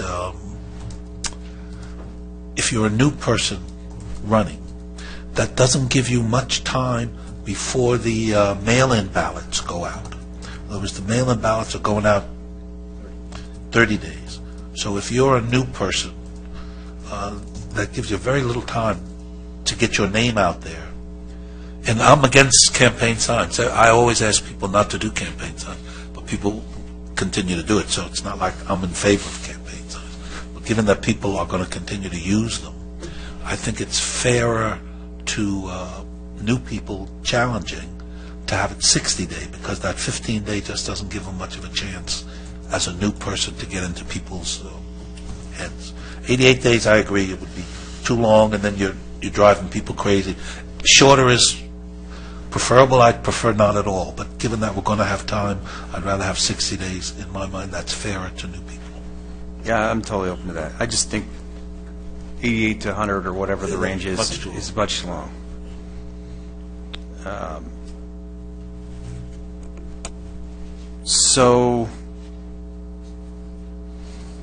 And I'm okay with adding fees and deposits, status quo, adding that back in. Mr. Mayor, council members, with regard to that, because there's no right-of-way allowance, there would be no need for a fee or deposit at this point. But I think I'm in favor of doing the public right-of-way. So I think I said that. So let me just recap. Public right-of-way, I'm okay with. I'm okay with 60-ish days. I have seen some a little bit larger than 2 square feet. And I don't know if I don't think I've seen them here, but just people will put up a sign and say, hey, drive in this neighborhood like this is your neighborhood. I've seen those signs like that, and those seem like they're bigger than... They're 2 by 2. 2 by 2. Are they? 4 square feet. So those are bigger than...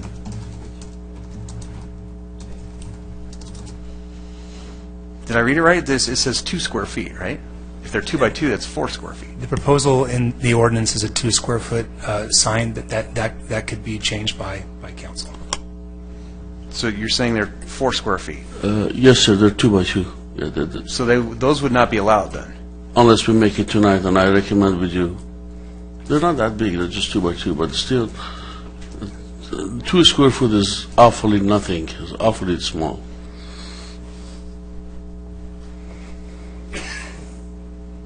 That's a 1.5. 2 by 2 is a good size. Okay. And then the final thing is that I think we're repealing some sentence or section. Section 9164.130, item I, and I'll read it. Knowingly removing, altering, defacing, or covering any campaign sign without the permission of the owner of the property upon which the sign is erected, or the candidate's committee or ballot measure committee shall be prosecutable as a theft and shall be punishable, I can't read, as a misdemeanor or infraction at the discretion of district attorney or city attorney. And I think we should have that back in. I think that should be in, except as Mal knows, that applies only and only, as this was discussed between the city attorney and the DA, that obviously applies to legally placed signs, not illegally placed. Illegally placed signs have no legal protection. I think this is our opportunity now, Mal, to actually put in the phrase that we failed to put in the first time when you and I drafted this. At some point, and if you remember, I have the email to forward you, which I'm sure you have that too. We got to put legally placed somewhere in that paragraph, which you, Scott Smith, and I talked about, and it was a little too late to do it because the ordinance had already been approved by the council. So maybe this is our chance to actually... If we don't do the public right-of-way, I think we need to decide that first. If there's no public right-of-way, then it would be illegally placed on your personal. So if we decide to do public right-of-way, we probably should do that. But if we decide not to do public right-of-way, it makes no sense. True. Okay. Then it would be theft from my property. You stole my sign. No, that only applies to legally placed signs, and private property unconditionally requires the property owner's consent. So I don't necessarily agree with what you're saying. I think I would like to put it whether it's legally or illegally placed. You can't do that. The state law preempts any ordinance, and I can tell you, abandoned, illegally posted signs are considered technically nuisance, abandoned property, subject to removal by whoever chooses to do so. And that's... Well, we had I think there was some kind of letter just asking us our opinion on waiving common law defenses. And so, I mean, if that letter comes out, it seems like that would be, if they ask the question if you wanted to waive them. Why would you want to waive common law defense? Common law defense, do you know what that is? Yeah. Okay. Common law defense is the oldest law before we do that in the country. I think, Mr. City Attorney, we've talked about this earlier, and there's a possibility that you might need to research. Can you just elaborate on some of that? Mr. Mayor, council members, if the council wished to include the clause that's being discussed, that would require a significant amount of research time into the common law regarding abandoned property, these issues. I simply have not looked at that. It's not an issue that has come up in the past. It's not an issue that we had prepared for tonight's ordinance. The direction, of course, was just to repeal the ordinance, so we have not looked into the question of legally versus illegally placed. Yeah, in that case, with your permission, Mr. Mayor, I move to authorize the City Council, I move to authorize or request the City Attorney do the 8 to 10 hours of, I believe you said 8 to 10 hours when we talked last about this. At the very least, this is a potentially complicated area of law. It's an area of state law. It's an area of criminal law. That's at the very least. Okay, so 8 to 10, 12, 14, whatever it is, it won't be more than 20. I can't imagine. So I move to. Couldn't we decide on whether or not we want it in the public right of way first? Because if we don't, then I don't think that's necessary. All right. If we do, then I think it is. No, you're right. You're right. Yeah. Just to save the money. Let's decide on that, and then if we decide to do public right of way, then I move to request the city attorney to come back with us, solidifying in plain language about what we talked about. Thank you. So if your research comes back, we'd have to probably amend any action that we did tonight if there was. Mr. Mayor, Council, Based on the only if the council decided to allow signs in the right-of-way, it might be wise to take a straw poll on that specific issue to know if it's even something that the council wants to pursue. All right, let's. How should we do that? Just raise our hands? Yeah, it's just a matter of asking the question and having a short. All right. Are you in favor of public right-of-way? Not even in favor of signs, but just public right of way, so no. Okay. Public right-of-way? No. Public right-of-way? I guess it doesn't matter. I just want to say that I was very much for it, the public right-of-way, because that's how they do it in most of the world. As far as if it's not a dictatorship, public right-of-way is used for political purposes, such as the metros, undergrounds, subways, etc., trolleys. But I can tell you that's one thing that I do. That's one thing. I regret 3 decisions over the last 4 years that I have made here. One of them, 2 of them have to do with 2 appointments that I did, which I regretted later to various commissions. One of them is this, that I spearheaded a sign based on my experience from what I have seen in democratic countries. And I can tell you, honestly, out of the 2 dozen or 3 dozen people who reached out to me afterwards, not even one was in support of it. And as much as I want it, it doesn't matter what I want. I'm here to represent you and what you want. You don't want it. So, Andrew, as much as in my heart, I agree with you on this, I am their representative. They don't want it, and I know that for a fact. So, okay, so I think we're at the motion, and then are you open to friendly amendments? 60 days? 4 square feet. 4 square feet? 10 days after, or is it 10 days.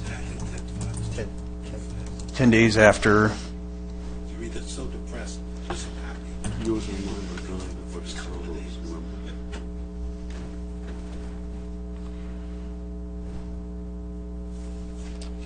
And I don't think we need any fees and deposits if they're not in the public right away. Then there's no.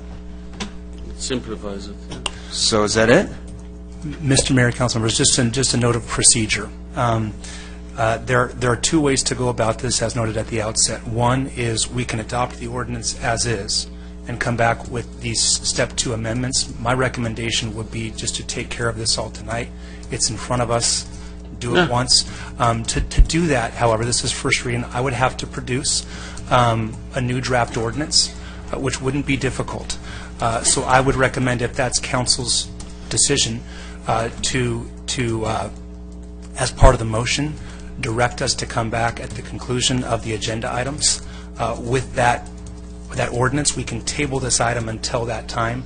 I can then produce that ordinance and we can adopt it at that point. But we can take that motion right now, ensure that we have the votes to do that, and then I can prepare the changes while we're here discussing the further items. I make a motion that we table this until the amendments brought to us in paper format. Do you need direction on what your? I mean, we haven't voted on what we were going to. Let's include the 60 days plus 10 days and the 4 square feet and the holiday signs and the religious signs in that as well. So again, that's the A-frame is, okay, thanks. Okay. The table, there's a second on that, so we take a vote.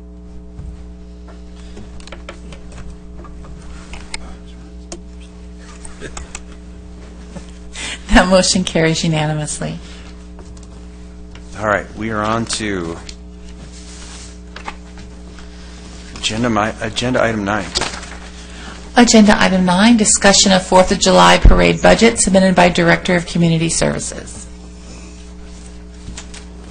Mr. Mayor, members of the City Council, this is back on your agenda this evening at your direction, and the staff is available to answer any questions that you might have. Since I was the one that asked for the more information, what exactly are the performances? I've been on the parade committee for like 10 years. I don't remember any performances. Thank you, Councilmember Dr. Gardner. With me here this evening is our Senior Recreation Supervisor, Ron Rivera. Ron actually runs a parade, so I'm going to defer to Mr. Rivera. Runs the parade like a tight ship. He does, a very tight ship. Does a great job. Thank you, Mr. Mayor and City Council. Obviously, we have in front of us some of the budget items from last year's parade. For performance this last year, we actually cut back on some of the performances. And this past year, I believe the performances were our League of Their Own, people who were on top of the float, passing out, shooting off the confetti cannons and things like that.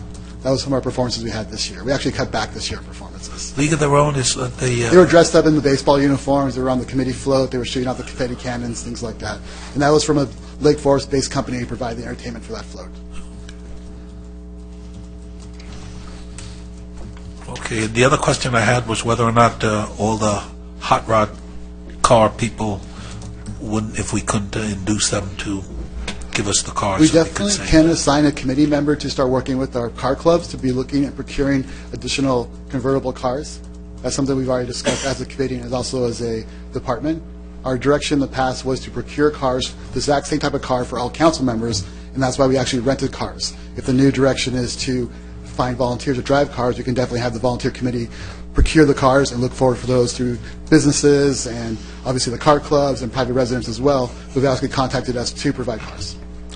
And I think the only caveat would be if we take that direction would be if by a certain date, if we're not sure if people have cars, then we might still need to rent a couple of vehicles just to make sure that we can get people in the parade. And what kind of liability would the city be under if someone allows us to use their car and it crashes, it goes into the crowd? That's a great question. We actually, under our director's direction, we contacted our risk management department, and they said the cars themselves, their general liability will take precedence over any other liability. But if the liability was to go beyond the $35,000, $100,000, $200,000 limit they may have, the city could be liable beyond those points. So we would require all volunteer drivers to have insurance and driver's license on file with the committee. I like that. I like that not only to save the money, but it involves our own people participating in it. So I like it for both perspectives. But I think it's important that we leave that option for the rental vehicles to be out there.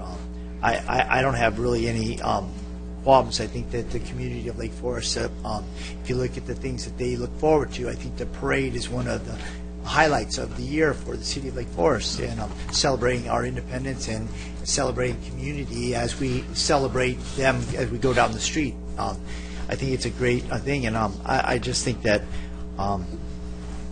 for us to make drastic changes and cutbacks, I think would just diminish the ability to have a first-class parade. So I appreciate your willingness to work with us, but I don't want to exclude the possibility of needing to rent a car. No, I agree with Director Wasserman. If they can't, do it, then by all means, do the rental. I actually know some of these car clubs, and they like to come together as a unit, a group, and drive down Lake Forest Boulevard together. And so we're actually calling some of them to be out of their group, and where they come up as their club, and display the vehicles that are members of their club. So I don't know what our success will be, but I'm willing to try. Yeah. It's a twofold success because some of the clubs have limits now on how many cars they can enter into the parade to keep the parade length at a certain time frame. So we will be able to add additional cars with this new procedure. All right, perfect. So thanks for everything you're doing with that. Thanks for everybody who's on the parade committee who might be in the audience. It's a great event, and I was just going to say, if someone does put their car in for one of these council folks who go in them, I think some kind of recognition, because I think it's probably something you've already considered, but I think it's just something that, we could just give recognition to somebody who puts their own car in like that. Give them a free T-shirt. Absolutely. Something, yeah. And Ron, and you do a superb job, and I think that all of us that are here really have to thank you for the job you do in producing our concerts during the summer, our parade, and our Halloween festivity. So thank you so much. I'm lucky and fortunate to work with a great staff and a great volunteer committee. It's not all me. It's the staff we have. Thank you so much. Now, concerning the entertainment, Sure. We cut back last year.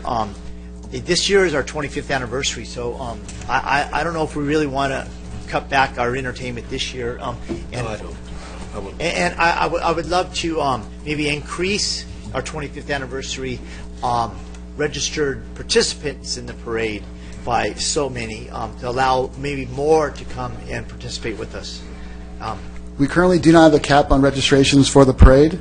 We actually, with the budget we do have this year, we actually have plans to actually increase in additional band entries and things like that. So I think the budget we do have will work fantastically. Whatever direction our director you give us, we'll definitely go in that direction. But as you said that you've already kind of looked for the 25th anniversary, maybe expanding that a little bit? We did actually, as part of your mid-year budget, when council appropriated some of the funding for the 25th anniversary celebration, you did appropriate additional funds for the parade. I'm having trouble remembering the exact amount. I want to say it was $2,500. It was $2,500 for additional live band in the parade, a marching band. Awesome. Right. Mm-hmm. Well, we look forward to a great parade. I have nothing further. Thank you so much. Thank you. Thanks. Don't forget the dinosaurs. Those are awesome, too.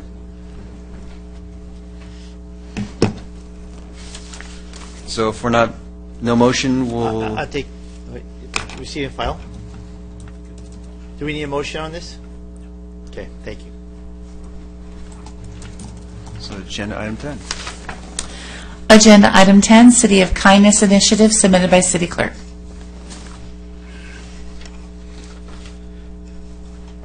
Again, Mr. Mayor, this was placed on the agenda by the council. This item has been deferred in the past, and staff's available to answer any questions that you have at this juncture. Do we have any public speakers? We've had no requests. So I guess this was something that I was a fan of, and I would like to propose that the city do something to this effect with minimal staff to encourage volunteerism, to encourage kindness in our community, and if we come together as a community and help out in various projects, whether it's clean the creek or and have a specific day where we can invite folks and different nonprofits to come in. That's really where I'm going with it. So I think if my vote would be, or my recommendation would be to pick a day early May and invite as many nonprofits and folks and publicize this City of Kindness as a way to help in our community. Can I comment on this? Can I take it from here for hopefully a couple of minutes? What Andrew described is good, sounds good. But I don't think volunteerism to clean the creeks or whatnot, which we do at times, I don't think that has anything to do with kindness. I think of that as duty, essentially. I don't think that's kindness. I don't think we're kind when we do that. I think we just do it because it's our duty. Kindness, to me, goes above and beyond. And I don't want to point fingers. I'm going to try not to use names. But whatever I am about to tell you is a fact, is a verifiable fact. I don't think this is this may be the right venue, but this is certainly not the right time. We have a city, the majority of the council is, there's an effort to recall them. You know what is happening to me, as opposed to them refuting or disproving the charges. I have not heard one thing saying, no, what you're saying is right, what you're saying is wrong, and this is our reasoning. We haven't heard, I haven't heard anything in rebuttal. All I have heard is that I have changed my name 7 times, because one time it was Afshin Nick, one time it was Nick Afshin, one time the spelling was wrong, one time, I mean, you name it. And then it's called Lake Forest City News, except there is no news there. There is one paragraph or one small column regurgitating something from a year ago about the sports park, which I submit to you was not, I repeat, I'm going to go on the record telling you it was not a prudent investment. Time will prove to you that $100 million was not a prudent investment, not when we are missing on so many other things. But that's a different, and unlike my colleagues sometimes tell you, it was not free money. I promise you, it was not free money. Call me and I will tell you, there is no free money. Government does not have money. The money always comes from you and me. And in this case, it did come from the residents, from the new residents, in the form of them paying for houses more expensively than they would have, and paying property taxes on them to the end of time. That aside, besides that one notation about the sports park, which again, to me was not a good thing in the first place, not a good investment, a good thing, just not too big an investment for a city this size. Everything else on that newsletter is just nonsense. Nothing is worth, it's not even worth the paper it's written on, which is cheap paper, cheap recycled paper, but it's not even worth the paper it's written on. Call me and I'll prove to you within 5 minutes all of it. And I like to think, in fact, I do think most everybody is informed enough and intelligent enough to see through the gossip and propaganda. And the fact that now the Orange County Sheriff Department has funneled money to this political action committee called the Nick is Nuts, and I am nuts. I'm nuts about you guys. I'm nuts about Lake Forest. And I am nuts because of so many reasons I can tell you right now why I am nuts. But most of all, remember this, I am nuts. I'm nuts about every single one of you. You were my family when I had no family. You made me nuts. You made me fall in love with you 30 plus years ago. And I will go to my grave here in Lake Forest one day. My mother, who is only 69 years of age, purchased a spot down here on Trabuco for her resting place. I too am going to die here someday. That said, kindness is not secretively taping people and then putting it on YouTube and putting it on Facebook pages that replicate the true names. We have 2 Lake Forest, what is it, Lake Forest Town Square? What is your website name? Okay, Town Square. We have 2 Lake Forest Town Squares. Of course, the original one was Dr. Gardner's, and then another one came up. And all it talks about is me, by the way. And then we have 2, a better council for Lake Forest. The first one, Ms. Basil, the recall leader, came up with, and then another one with the same name. Interestingly, I know who's behind all this and who's doing it, and I know that for a fact. But that doesn't matter. What matters is what is being done. Harassment of petition circulators, those who are voluntarily doing this, those who are maybe doing this for income, telling lies that I have hired them. All right, let's bring it back. How do you think about the City of Kindness initiative? All this, I'm talking about it. I'm talking about how we're not You're talking about kind. the recall, you're talking about No, no. websites. Andrew, I'm talking. All right, we're going to take a 10-minute recess. Let's not, Andrew, let's not. Andrew. 10-minute recess. I don't want to take a 10 minute. I don't want, Andrew. Well, I'll ask for a motion from my colleagues not to take a 10-minute recess. Yeah, but you're not. I don't want to take a You're not 10-minute going to get recess. that vote. They're going to vote. Yeah, people shouldn't call out. They called out. Okay, so what? Let's keep going. Andrew, please come. Yeah, go get them back.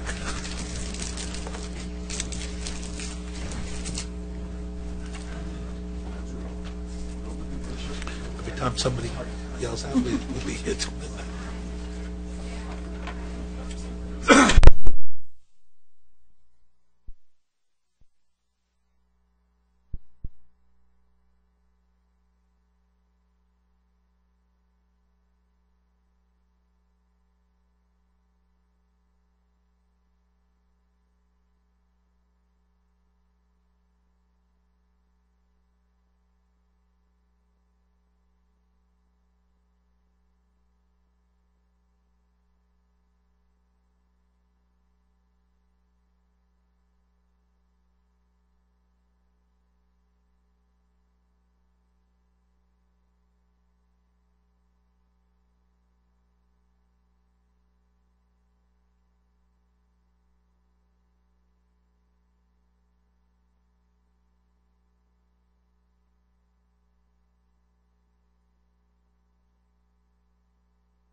All right, we'll come back. So, any other comments on this agenda item? Actually, I want to wrap it up. Okay. 15 seconds. All right. I just want to quickly wrap this up. All in all, if you could remember what I was talking about, I just don't think this is the right time for us to do this. Maybe at a later time. So I make a motion, and I'm hoping it's going to get supported by at least 2 more colleagues of mine, for us to indefinitely put this off and deal with it when the times are more friendly, hopefully in the near future. Yeah, I'll second that, and you said it very well. I think it's a good idea. It's the wrong time. You know, let's all of us have been guilty of being unkind to each other, and I could spend the next 10 hours going item by item, and myself included. So let's, in the next 6 months, let's us, the 5 of us, try to be kinder. And if we can do that, then let's bring that back and do it. But I fear if we did it tonight, I believe the dais would burst into flames. So if we're going to vote on it, I'm going to move away. It's a good idea, but wrong time. Can we take a vote, gentlemen? I'm going to make a substitute motion that we accept the City of Kindness initiative, and the fact is that that should start with all of us now. So I make the motion that we accept it. But what does that mean, Scott? And I'll second that. So let's vote. But what are we when Scott says that, what are we voting on? Because we need to vote on the substitute motion first. So, Dwight, can you help me here? What are we voting on? What is the substitute motion? That we're going to be kind? We're just going to say that? We don't want to do it? We just want to say it? Okay, if I'm clear about what we're talking about here, should we all be kind to one another? Absolutely. Does it happen in a political environment? Very challenging. So the city that's taken the lead on this particular item, not just in our county but nationwide, is the city of Anaheim. Mayor Tate's a very close friend of mine. I was just mentioning in the break to Councilmember Nick that last year he invited me to his event with the Dalai Lama. The Dalai Lama was a huge supporter of this, and Mayor Tate is going to be introducing this to the National Council, the Council of Mayors in Indianapolis, their annual conference this summer, and trying to push that. Anaheim has tons of political challenges as well. They have 2 very distinct factions. They're constantly fighting with one another, and you know, it's in some ways probably even more strenuous than ours are.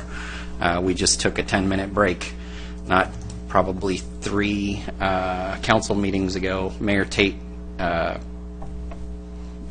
concluded the meeting about halfway through because of some of the angst and frustration in the council chambers itself.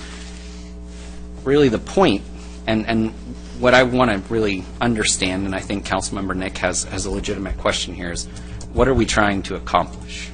Okay, so if it's the 5 of us trying to be more kind to one another, I'll make a commitment to try to do that.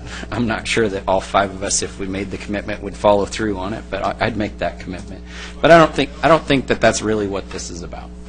I think this, and again, I'm not really sure exactly what Mayor Hamilton is referring to in total specifics. He mentioned increasing volunteerism. Do we all want to do that? Okay, so we all want to see more volunteerism.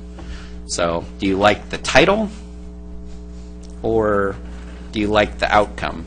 From my perspective, I could care less what the title is.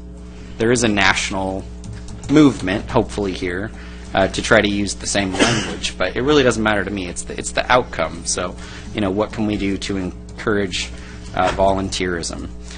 You know, I would say being active in your community, picking up trash that you might see in a park, participating in creek cleanup days.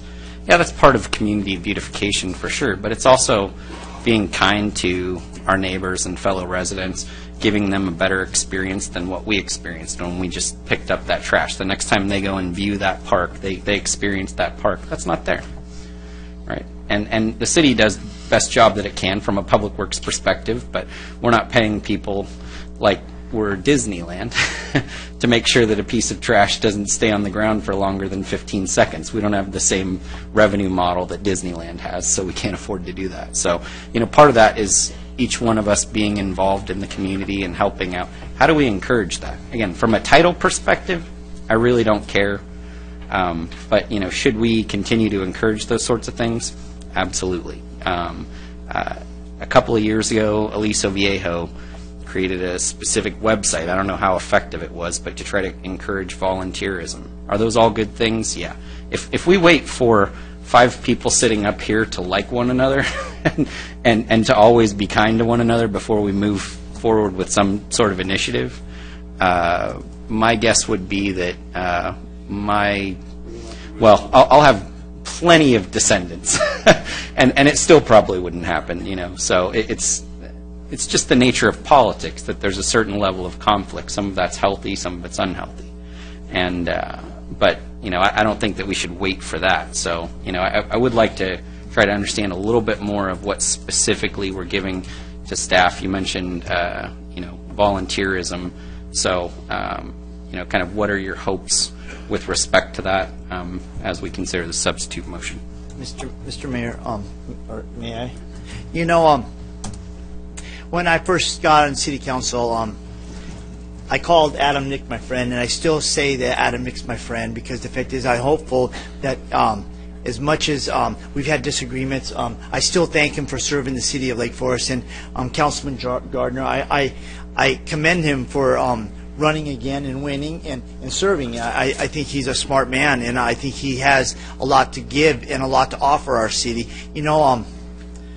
Offering thanks, lend a hand, say hello, share a laugh, give a donation, plant a tree, offer a ride, smile, open a door, make a friend, make time, give a compliment, be patient, do a friend a favor. So this it's something that we should be living as an example of as council members, but the fact is that each of you as Lake Forest residents can do some of this. Show love, pick up trash, encourage a friend, do a kind act daily. The Boy Scouts have a motto, turn a kind deed daily. The fact is that, we should be trying to live this among ourselves. And so I think that the initiative here is to maybe set forth that we're going to try to make a better effort in being kind to each other. And the fact is, when we leave here, I think that we should walk in love. And the fact is that this starts with us. And, even the motto they have in Saddleback Unified School District, it says, bully free starts with you. That's what they're supposed to say every day. Bully free starts with them. It starts with me. And so I think that making a kindness and a courageous effort to be kind would be a step in the right direction. So maybe we're not all there yet, but the fact is that we have to start somewhere. And so I yield to the mayor. All right, I hear you, Scott. But what I'm trying to say is, all you said is good, but all what you said is mutually exclusive with lies. One lie, and it's gonna nullify every good deed you just talked about. Now, let me finish, please. I remember, and I'm not going to say which swimming pool, here in Lake Forest. A number of years ago, I swam regularly. One day, I go to swim, and this big, huge swimming pool was what had been taped off, closed for use. And I'm thinking, the water looks good. There's nobody here. I don't understand. So I went I'm not going to say which pool. So I went and asked the receptionist. I said, "Why is the pool shut down? The day is good, and you know." And then I was told that a father took his baby with him into this adult pool, and the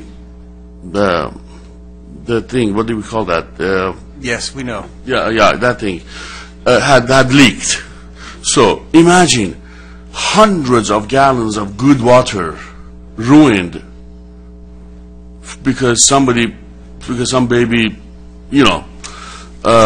What I'm trying to say is all of those good deeds you just mentioned, and you mentioned 24 of them maybe, one lie nullifies all of that.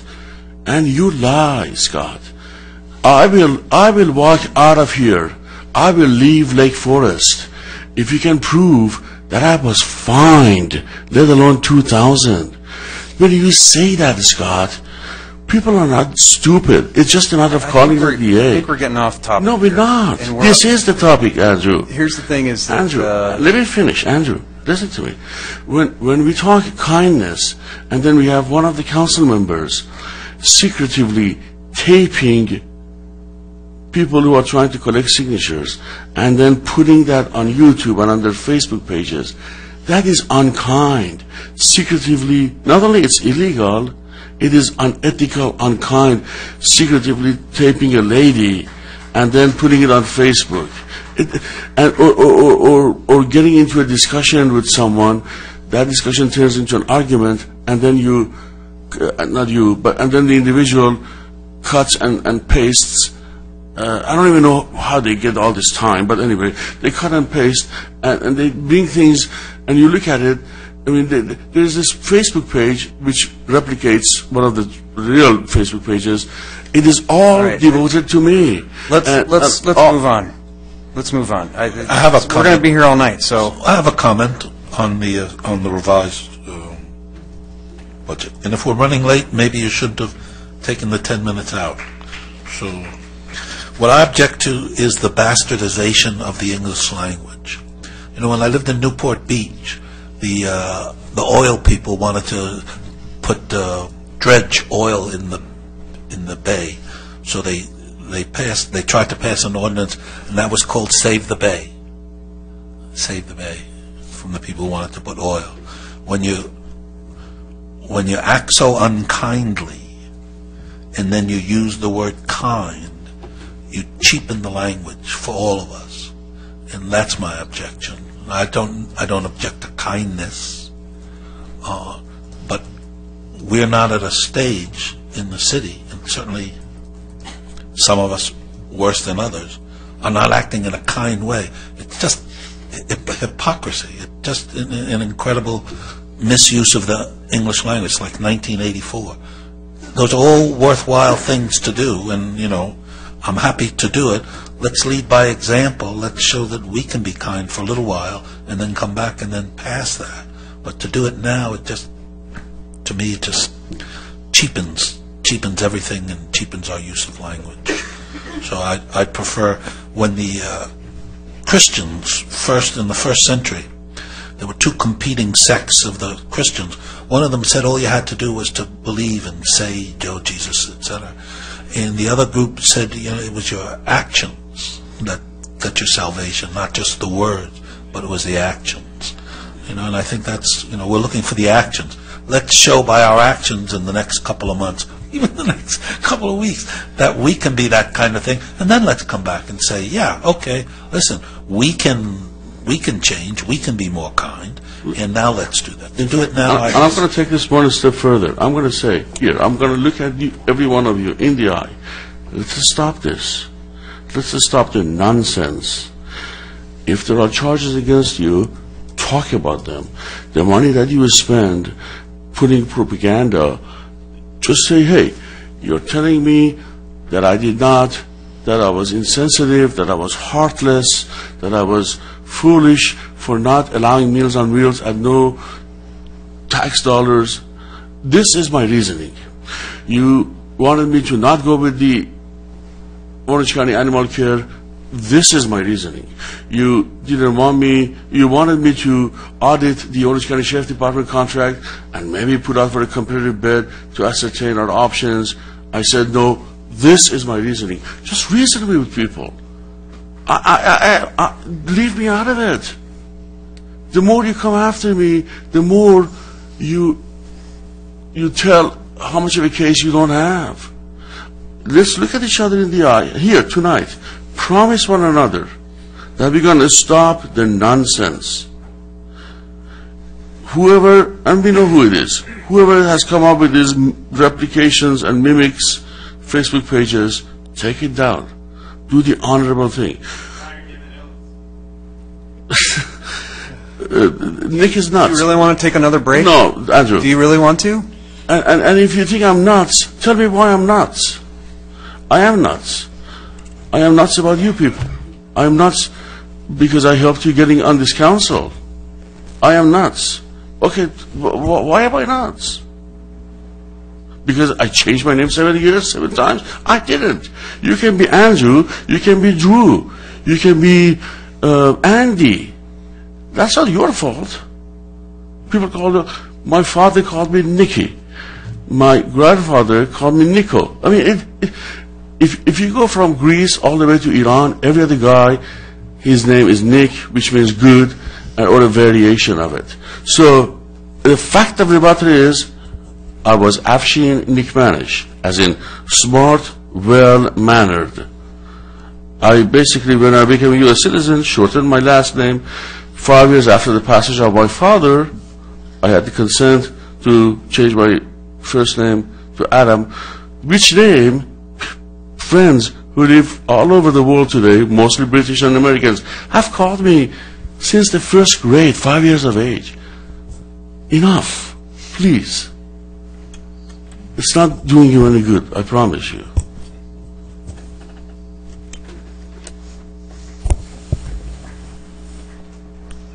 Okay, when it comes to any of the items that you've discussed, all of those have been items that have come before the council here. And I've responded to each one. I'm not going to continue to respond to it. The fact that people who are supporting the recall, and I know you're one of them, have made very, very scary remarks about my children is the reason why I don't respond to a lot of these things. Okay? And I'm not saying the recall itself. I'm just saying people who are supporting it have said things about my children. All right? It's very clear. So, you know, we are going to take a 20-minute recess. Either that or you can leave. Which do you want? Neither, Andrew. Please don't. He just keeps interrupting. You just keep interrupting. You can make the choice. Do you want it to leave? Or do you want it to, we'll take a 20-minute recess? Which is it?